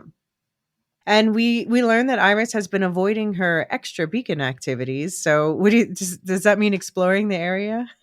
I don't know. I think it's like passing the pilot's test on the little spaceship grabber thing. I mean, we know she has passed her pilot test, but apparently it took her 3 tries. We learned later, and she's a crap pilot. So, hey, guess what? Halen's a great pilot. So yeah, well, it's all going to even out. Yeah. I wonder if that will come in useful later on in the story. But yeah, I wonder because they mentioned piloting in regard to whatever these extra beacon activities are. So outside the beacon activities, yeah. But we do learn also Iris is hoping for promotion. She wants to become an admiral. And there are some new ISA performance review regulations. So I wonder, do you think Solomon triggered new regulations or like never again? Yeah, I hadn't thought of that. But yeah, quite possibly. Hopefully, yeah. But yeah, Iris doesn't want to do her extra beacon activities right now because she has a date. I'm sorry, she means a scheduled discussion with the mysterious keeper of Beacon 174. And she knows nothing and also everything about this person. We've been hearing a male voice, uncredited, by the way, but she doesn't actually know this person's name or gender, though they've been sharing their hopes and dreams for the future. Is this ringing any alarm bells for you, Luke? Yeah, not so much alarm bells as more kind of question marks, because we know from season 1 that the ISA actually doesn't have a problem with couples being on a beacon as long as they don't have children. Mm-hmm. So where did this prohibition against like overly familiar relationships come from all of a sudden? I do have questions about that, but it's not all of a sudden because we've heard that they always seem to have had it. I do wonder why. I guess it's a distraction. I don't know. I don't see why this is like a modern sort of couples physically aboard a beacon, but not. Yeah, they must worship the beacon god and have that as a spouse. I don't know. Do you know what pig butchering is? No. It's like when someone pretends to be best friends with someone and then, or like a romantic interest or whatever, and they're exchanging messages and stuff, and then they eventually get access to all of your information and steal your money, that sort of thing. Okay, so watch out for the qubit. Watch your qubits. I mean, I don't know. I just I'm alarm bells are going off for me with this mysterious. I was actually thinking something along similar lines. What if this is a way that QTA uses to train up new AI? Oh, like to like expose them to like human emotion and conversation in like a controlled environment. Yeah. Yeah, we do wonder what the QTA relationship is with the ISA because Iris is very displeased and unhappy to see that the QTA has taken control of a situation where she's like, this is ISA business. What are you doing here? What are you doing up in our business? We learn that Iris and her buddy have been doing this for a month, and her buddy also brings up the annoying performance reviews and that theirs is 3 days away and all the systems keep reminding them. Yeah, I love the fact that your AI will start shouting at you if you haven't done. Yeah, I And guess. also, I love the line: "If the AI is shouting at you, you've probably already failed." Yeah, So, exactly. Yeah, they say something about Charlie, so I guess that's the name of their AI. AI, yeah. um, and they also confront Iris about her songwriter's block, and then use sourdough discussion as an excuse to flirt. And it's kind of charming. It's in a high schoolish interaction. Were It you into is, this? yeah. Yeah. Then B-174 is interrupted by an unexpected arrival. Any guesses what that might be? I, no, I don't. No, I'm not sure. Yeah. I'm more suspicious of B-174 I think than you are at this point. So Yeah, uh, yeah. so I'm thinking like, connection to Aleph. I don't know. I don't know. Yeah. I just took that as a charming little like flirtatious conversation, and you went to he's going to steal all her money. Yeah, but it's also like weird things happen. Like, so right after B-174 is interrupted by this unexpected arrival, then suddenly Iris is called away to deal with the ship that's redirected from Beacon 23 and almost causes a crash. So Yeah, could the two things be related anyway? yeah, quite possibly. Actually, now I think about it. And we learn there's a security perimeter around the QTA mothership, which is around Beacon 23, as we know. And Iris is getting immediately suspicious. Like, what is the mother flipping QTA doing in this area? And yeah, we see Iris looking up the rules then on Beacon Keeper romances, reminding us that this intimate and unfamiliar relationships are forbidden and that ISA can read all of their chats. So I wonder if that's going to come back later. Good thing they've just been, quote unquote, exchanging professional insights and keeping each other accountable to the principles of beacon keeping. But like, why? That's some What's sexy nerd talk right there, I'm telling hey, you. I'm going to keep you accountable, baby. But it's like, why? What's that? I mean, this is an incredibly lonely existence. If anything, you would have thought the opposite would have been true, and that you would encourage beacon keepers to talk to each other, interact with each other, Yeah. have relationships with each other as much as possible. Yeah, people who have relationships with their colleagues do much better at work. This is Yeah. studies show this to be true. So Beacon 174 suddenly tells Iris to go to a window where she sees a distant explosion through a telescope device. So do you think that could have been the artifact exploding? That's what I understood it to be, yeah. But then, so how did Beacon 174 know this was going to happen? Hang on, is Beacon 174 Aleph? Is That's what I'm everybody wondering. Aleph? That's what I'm wondering. Yeah. Yeah. But then they suddenly ask her name, and Rules Nerd says no, but she'll give them something better. And then we see Iris in a full on daydream in a silk dress, carrying her telescope device through an interior garden, touching the leaves and gliding sultrily as she sits at a cafe table in her mind, imagining she's reaching out to touch 174, talking them through it. But when another alarm sounds, interrupting her, she got to go again, and it's Beacon 23. That's Always. that scene is incredibly hot, by the way. That that Hmm. that is yeah. That is an incredibly hot scene. Yes. I mean, I want Iris. I want Iris to have love. I just feel Yeah. like she's going to get hurt by I want whoever 174. Beacon 174 is to be real quite badly, actually. So it's the Beacon 23, and apparently that was the explosion because now she's getting these alerts about, that something's gone wrong there. But then QTA, she tries to reach ISA command, but QTA is responding instead and saying, nothing's wrong, it's just a thermal incident. And she's like, bullshit, I can see that something happened. And why is QTA involved? And why don't any of the other Beacon Keepers think this is weird? So she decides to go herself, despite being a crap pilot, and despite B-174 reminding her that she's a crap pilot, and lots of other reasons why she shouldn't go. So Iris, this new character, I mentioned this in the talking to Hugh Howey, but I feel like this character is being pulled from a character from the book named Claire, who shows up halfway through the book. And Okay. the way this character shows up is that Beacon 1529 is suddenly just like pulled up in the vicinity of Beacon 23. And Digger, who's the call sign of the protagonist in the book, is like, this is how I find out I'm being made redundant.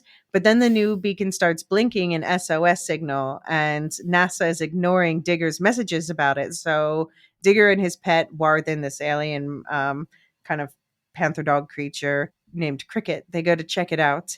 And at this point, Digger's also worrying about his sanity, proud he hasn't heard Rocky talk for a while. So we have Digger and Halen in the same place in some ways, where he's like rock bottom on his sanity and like worried about the talking rock situation. But then in other ways, Iris has reversed the point with Claire, where now Iris is the one who's like, no, there's a distress signal.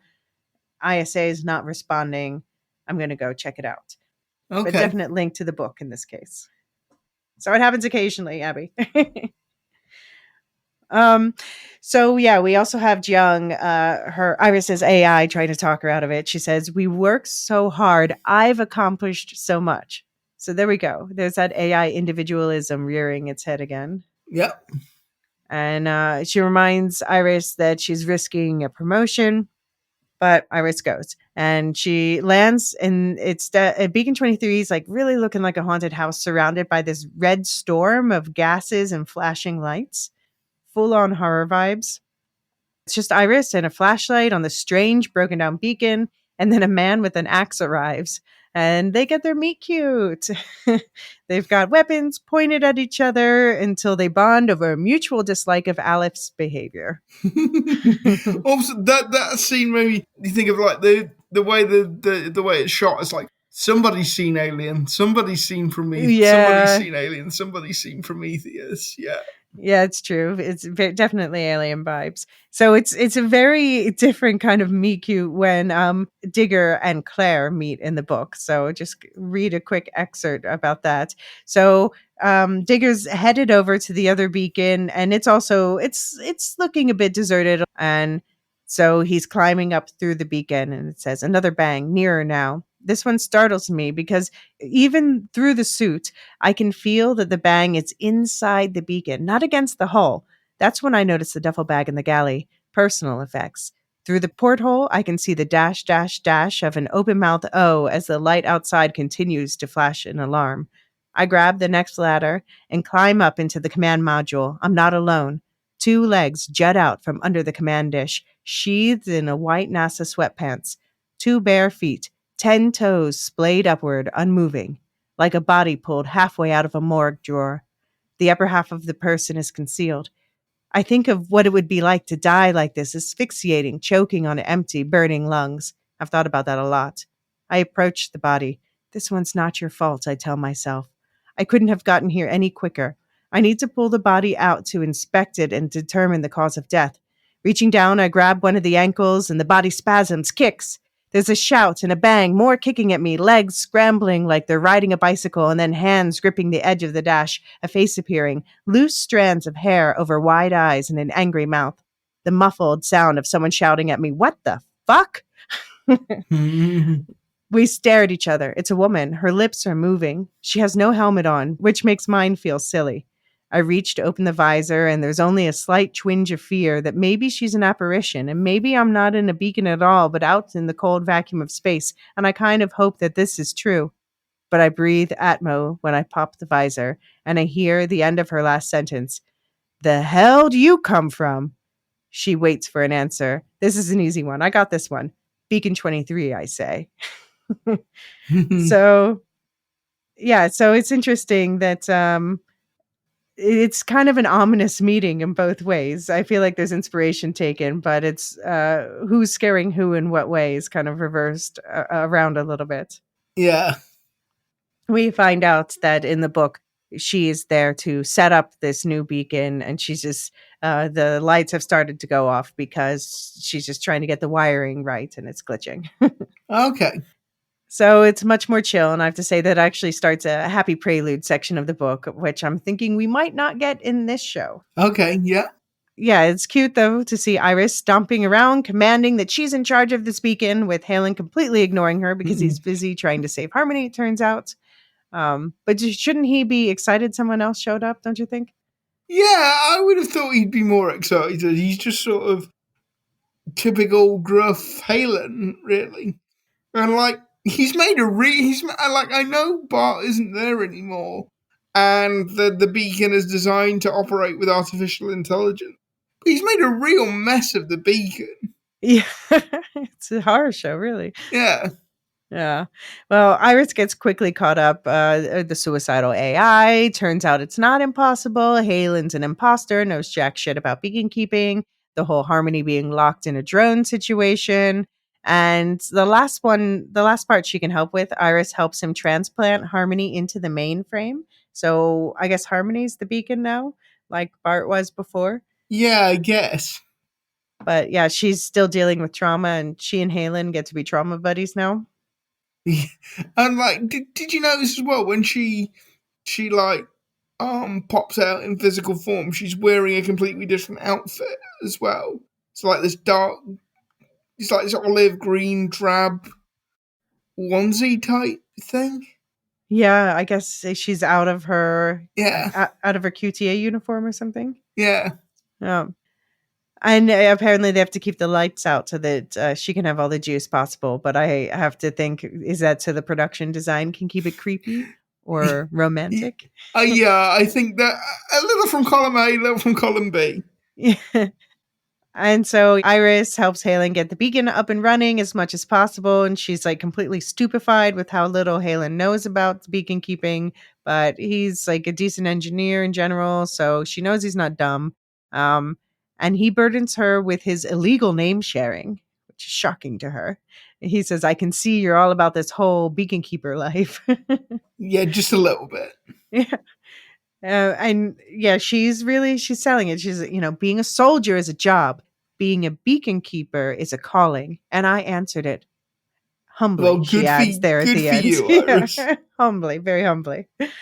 So they get into talking some more shit on Aleph, which is fun. And Iris says it's an open secret that he killed his maker. But it was Bart. It was the murder bot we love who killed him. Yeah. I have to ask. Yeah, and then also people think that he disappeared his daughter, but I don't think that's true either. I mean, it seems like Milan Aleph, when he was human, he seemed genuinely distraught about losing her. What do you think? Yeah, no, I think the implication is that Aleph, the AI, killed her. I mean, we know that that's not. But she died before. Yeah, we know that that's not what happened. But I think like in the history in universe, this all got like muddled up. Right. No, but that's the reputation that Aleph has. Even though, so he's obviously done bad things, but he's also being blamed for things that he didn't do. Yeah, and she says he's the most powerful AI in the universe. Why does he choose to dress like a farmer from Parsnip 8? Love that an agricultural colony is called Parsnip. Like, okay, bit on the nose. And B, I've never seen any farmer ever dressed like Aleph does. I don't know where that's coming from. Yeah, no, more like a tech bro farmer who's like quote unquote farming because they pay someone else to do it. Okay, question. Jail, kill, release. Bart, Harmony, Jang. Well, I've got to release Bart. Like, I just fallen in love with Bart. Bless him. Jang is kind of annoying, so kill Jang. And you're gonna Harmony kind of is. I think Harmony kind of is in prison. So you're like just status quo. That's fine. Status quo. She's as imprisoned as Bart was, I guess. Yeah. All right. So yeah, I gotta kill Jang because I haven't seen any fun redeeming qualities yet. And yeah, I'm sorry, Bart's a little murder bot. Like, I've gotta free Harmony and imprison Bart.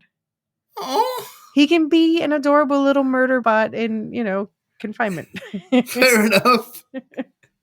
All right, so Iris is now ready to start the Beacon Keepers Union and take their power back and blow Halen's mind by using the oven and ask intimate questions about the nature of Halen's relationship with Aster, to which she gets no actual response. But isn't it cheeky of her to ask after not even giving her name? She baked the bread on the beacon then, because I thought she bought that bread with her from her beacon. I thought she'd packed that bread. Maybe she did. Maybe it was on her little ship or whatever. Okay. Because, yeah, like, I didn't get that. Because, like, surely you're in the middle of a collapsing beacon with weird atmosphere. It seems an odd time, It's about time. to be making sourdough. But that's the best way to Halen's Yeah. heart. But yeah, maybe she has a little, like, she probably has a little kitchen on her ship too. Because how long does a trip take between the beacons is my other question. Yeah. But I guess it's true. It doesn't matter what his status was with Aster anymore. But Iris is going to stay over because of the storm, and she's going to stay in his bunk. But where will he sleep? Because we still have the lingering questions about how many beds does this beacon have. Also, by the way, you know, I'm right there with Halen on this one. Yeah, fresh baked bread, definitely a shortcut to my heart. That is. Yeah, no, that's fair. Love fresh baked bread. I can only imagine. I mean, I guess it's still not sushi. He wanted sushi, but it's until the space fish come along. So something Halen didn't know, by the way, is that there's a private network where beacon keepers can talk for free without using up all their frickin' qubits. Now you tell me. And yeah, Aleph must know about the beacon comms, but I guess he knew Halen didn't even know it was there. Like, what, he didn't seem to block that. Yeah. But then it's also suspicious because who is there waiting with a message for her? It's B174 saying, "I'm worried about you. I'll meet you there," meaning Beacon 23. And so Iris goes running to the window looking for where their ship will be coming from. The storm is so bad, and they worry that the ship won't make the landing. And at this moment where they think that B174 might die, Iris finally shares her name. And then there's an impact at the docking bay. But Harmony can detect no light form in the vessel that is hit. And there's an anomaly that she can't explain. And so the last lines is, "Harmony, what's in there?" So, Luke, what's in there? What do you think it is? You think it's like artifact controlled AI, something completely different? I have no idea. I mean, thinking back to the trailer, maybe it's the military guys and sort of the futuristic headgear. Yeah. But yeah, I mean, the whole way that setup is done is it could be anything, could be anybody, could be anything. So I know what the cast list looks like on IMDb for next episode. If anyone does want to know, skip forward once. But I'll say that there is one male character for next episode added other than the usuals. Yeah. So someone who sticks around for a couple episodes. Okay. So I'm curious. Is this real, or why would Harmony not detect a human? If there is. Yeah. Although, you know, Harmony's not really, she's not firing on all cylinders at the moment. So. Or could it be the AI and then what if it's the beacon AI that's been talking to Iris and Charlie is actually the beacon keeper? That would be fun. I'd like that. Yeah, that would be a fun twist. a bit of AI, a bit of interspecies romance. Why not? Yeah, that would be funny. Well, we're going to check in with what other people in the community think, and we're going to be back with our own final thoughts right after one more break. The Quantum Tunneler has new messages. All right, so we were lucky enough to, from several people, get in feedback on the episodes as they came out. So I've divided up this feedback by person rather than by episode. So we get to go on each person's roller coaster of which episodes they liked and didn't, their whole journey for these first 3 episodes. We're going to start with Duve71 Stu, who sent in after we posted our season 2 preview episode. He said, "Really interesting discussion on draft for the military. Whilst UK didn't have draft in the same sense as US Vietnam experience, there's a rich history of conscientious objection to past conflicts, such as World War I. UK dispensed with national service 60 odd years ago. So like the US now, we have a volunteer military. Love these digressions, very on brand, thumbs up.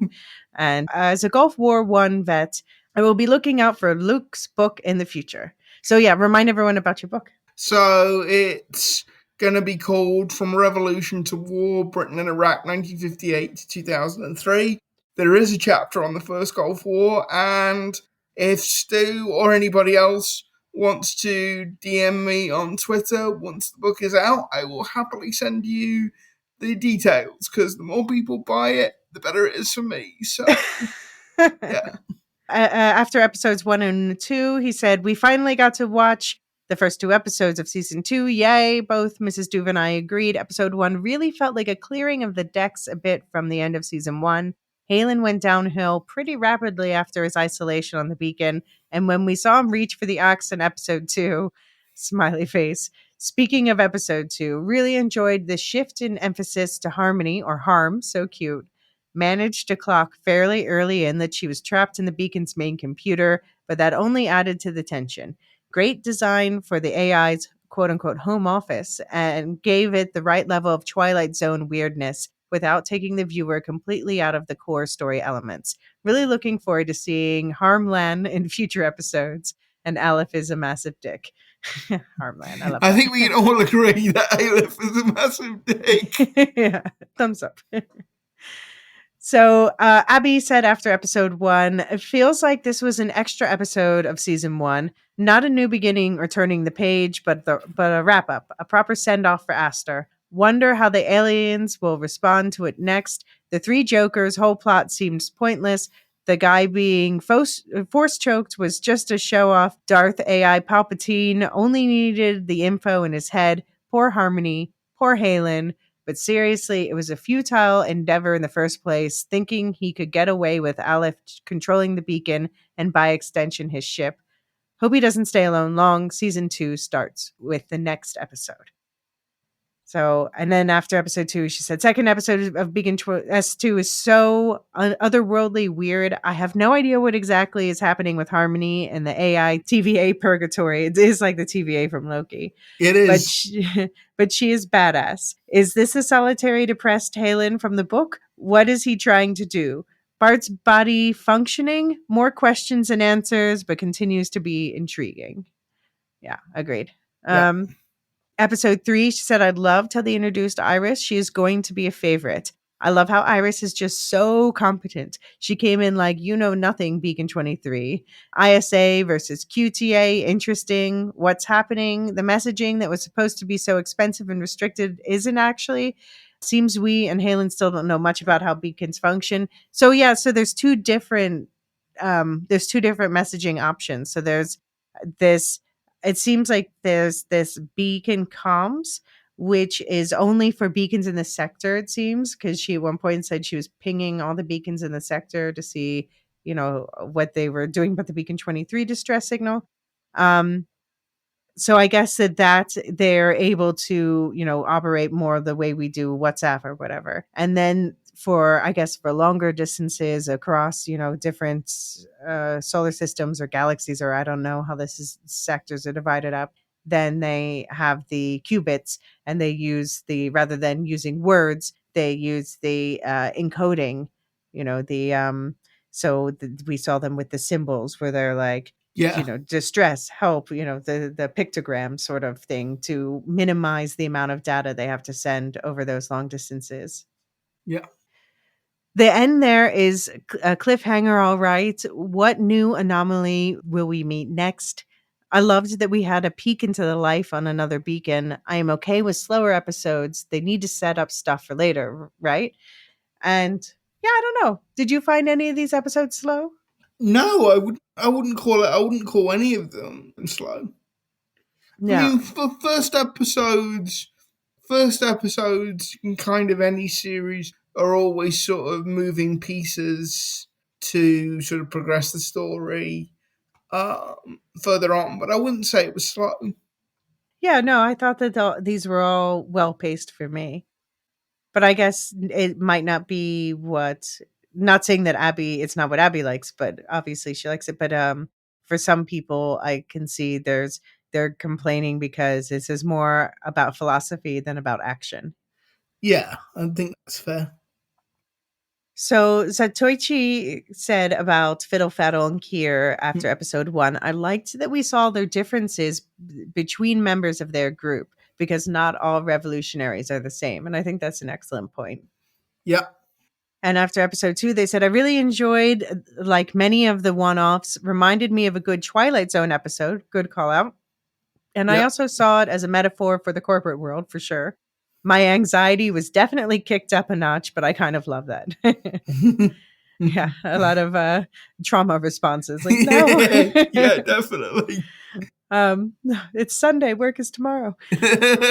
So episode 3, I can see a lot going quote unquote wrong with 3 or 4 people trapped in a beacon environment for how long at any stretch. It seemed tough for Aster's parents. So this was in response to why is there only one person in a beacon?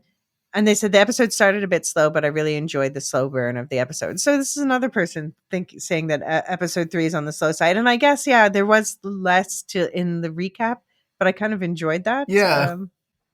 Sub-Zero said after episode 1, it almost felt like they dumbed down Kier's character in this episode. When he started freaking out, I was like, this doesn't seem like the same guy from season 1 who was being all philosophical. Overall, I'm not quite sure the Suicide Squad added much to the show. Maybe just Kier by himself would have been better. I feel like this show works better when there are less people on the beacon, so I liked how the ep ended.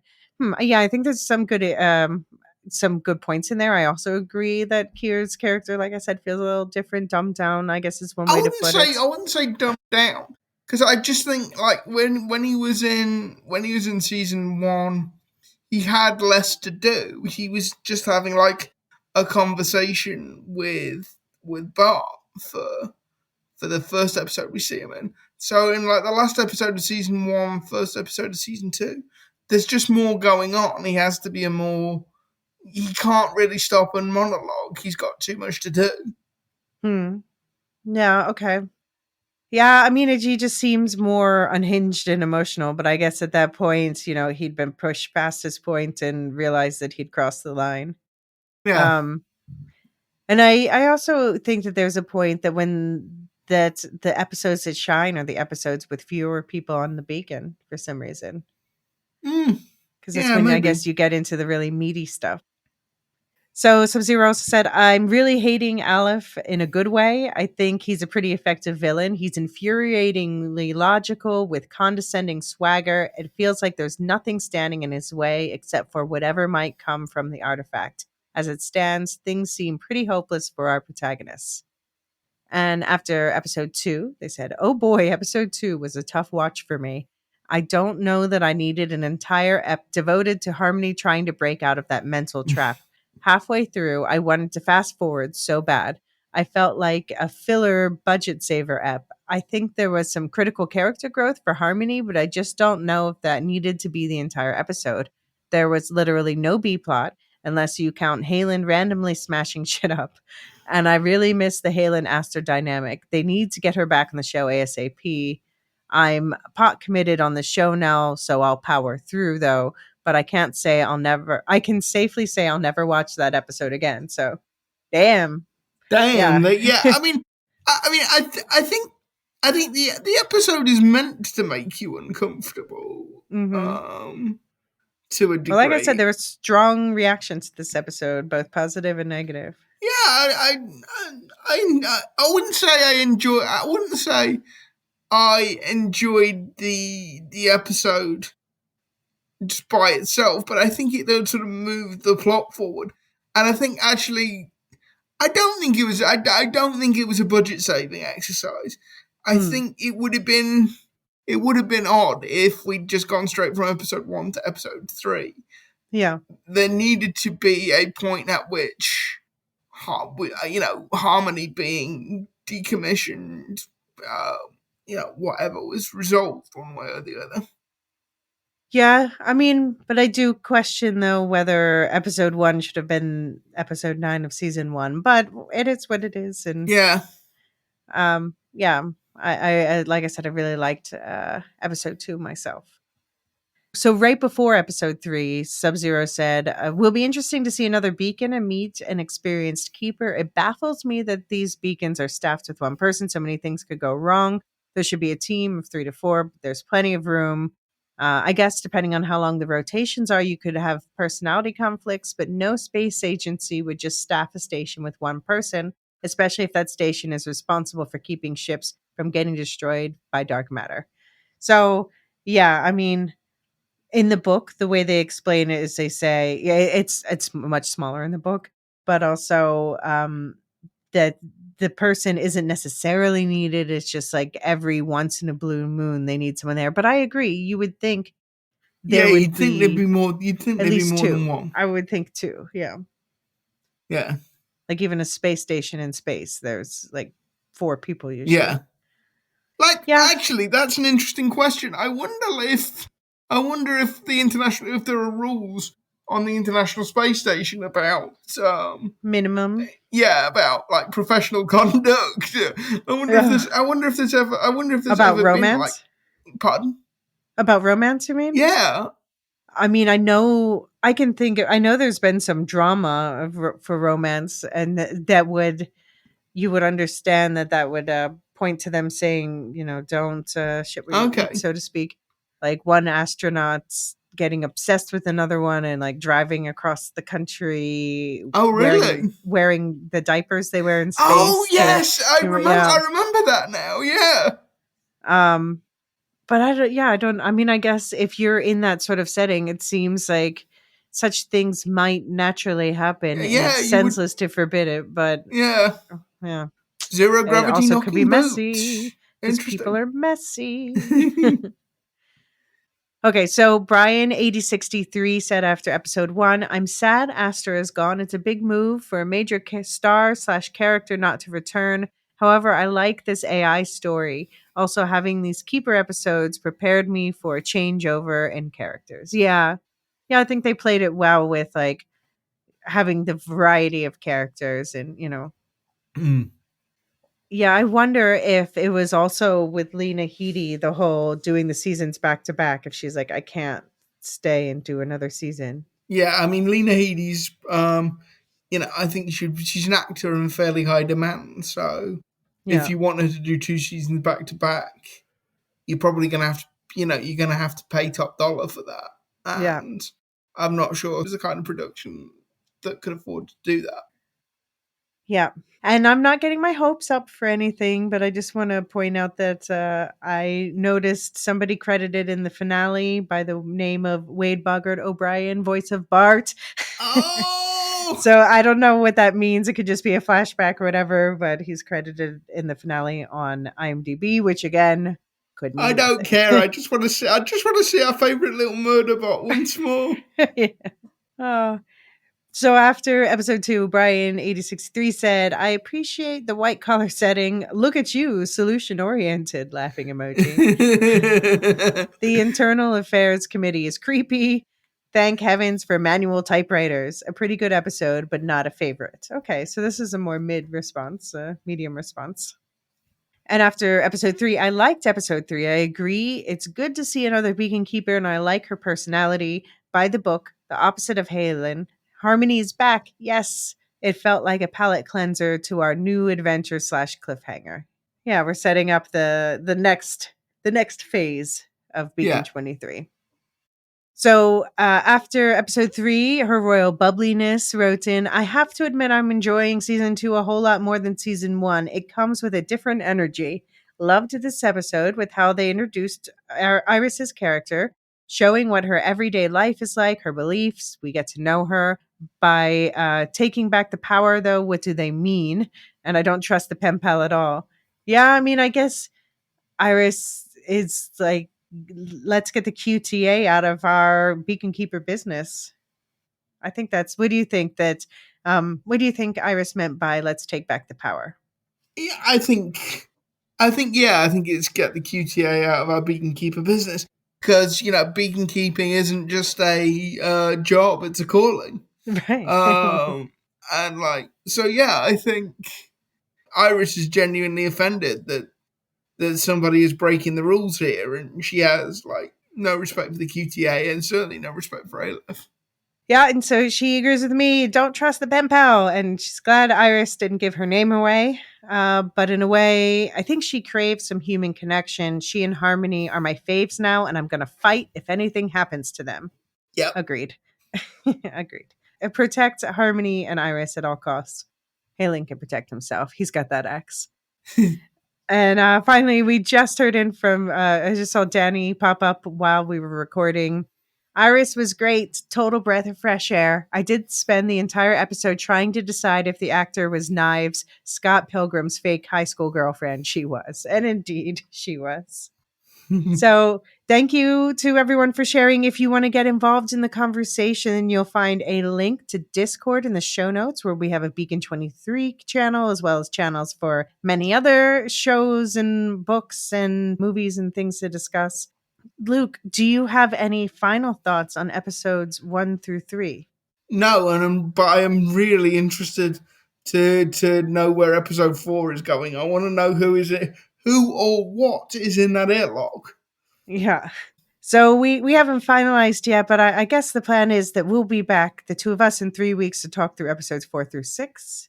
And those episode titles are Birth, Song of Sorrow, and Luan Casca. The last is Irish for Easter Monday.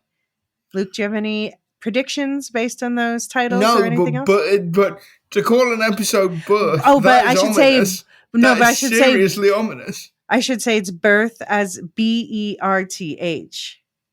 So okay, yeah, that is seriously ominous. Not giving, not a baby, but a birth, like a ship parking, I guess. Yeah. Yeah, and I think we're going to be seeing some of the new groups we glimpsed in the trailer soon in this block of episodes. Maybe even a flashback episode or two. I saw the actor who plays Dev is back for Song of Sorrow, episode 5. And episode 6 apparently is going to have teenage Aster back in Luan Casca. So I'm wondering, we're going to see other places, other times, other types of people. How are the relationships going to develop between our core 3? Is Bart really gone? So if you want to help us continue to explore these questions of Beacon 23, then, help us get the word out there by sharing this podcast with a friend who you think will enjoy it, or leave a 5-star review wherever you're listening. They are a huge help in getting the algorithm to recommend our podcast to more people looking for Beacon 23 coverage. And we also want to hear from you directly. I mentioned the Discord, but also, Luke, where can they find you? So they can find me at Luke Middup on Twitter and at Luke Middup on Blue Sky. And you can find me at Elysia CB in the same places and other social media. And you can also email us at woolshiftdustpodcast@gmail.com. You'll find that link in the show notes as well. And also in the Wool Shift Dust book club, the How We Interview is out now, part 2, and the Silo book breakdown is coming before the end of the month. And I want to thank New Silos and Tam for joining the book club. Can't wait to see you at the next meeting. So this episode was produced by me, published by the Lorehounds. You'll also find on the Lorehounds feed itself our ongoing Shogun coverage. We just finished the finale, has just come out, so we'll be releasing that episode this week as well. You'll also find recent one-shots like Monkey Man, a film that I'm personally really passionate about. A Civil War one-shot was just released. Others, we've got the Silmarillion book coverage coming back, and lots of other things going on the Lorehounds feed. And also Properly Howard on another separate feed is back with another season of silly movie reviews. This season's theme is felonies and fugazis, so it's all about crime related things. Some movies that I've never heard of before, other classics like Point Break. We've also got Rings and Rituals with Marilyn R. Pecula and Dr. Sarah K. Brown. And they are Tolkien scholars who are breaking down the Rings of Power one episode at a time, talking about all of the rituals of the Tolkien world and also our real world. And it's basically for anyone who's interested in Tolkien in general. You don't have to be especially passionate about that show. You're still going to take away something new about this world that he's built. And we want to welcome new podcast, Radioactive Ramblings, a Fallout podcast to the Lorehounds Network. You will find their coverage of the recent Fallout season in their own feed. And I think they're going to be continuing with some other things as well now that the first season of Fallout is completed. Highly recommend Fallout, by the way. Did you watch it, Luke? No, it's on my ever-expanding list of things to watch. But yeah, I've heard very good things about it. And Luke, you also have a podcast to add to the list. So yeah, I do a podcast called It Could Be Said with two of my friends from university, Simon Alvey and Will Cooling. We talk about a mix of British politics, international politics, culture, and just whatever pops in our collective heads, basically. There is a new episode out today, actually, because we recorded on Sunday. So yeah, that's It Could Be Said, all one word. Excellent. And yeah, I'm going to have some news coming up soon about a new Star Wars canon timeline podcast that's starting in a couple weeks. But until then, any final words, Luke, about this batch of Beacon 23 episodes? Yeah, I want to go and make sourdough. I have a weird craving now. Yeah. Well, we'll be back in your ears soon with more Beacon 23 and Dune. And until then, we'll be questioning our AI about that non-human anomaly they detected at our front door.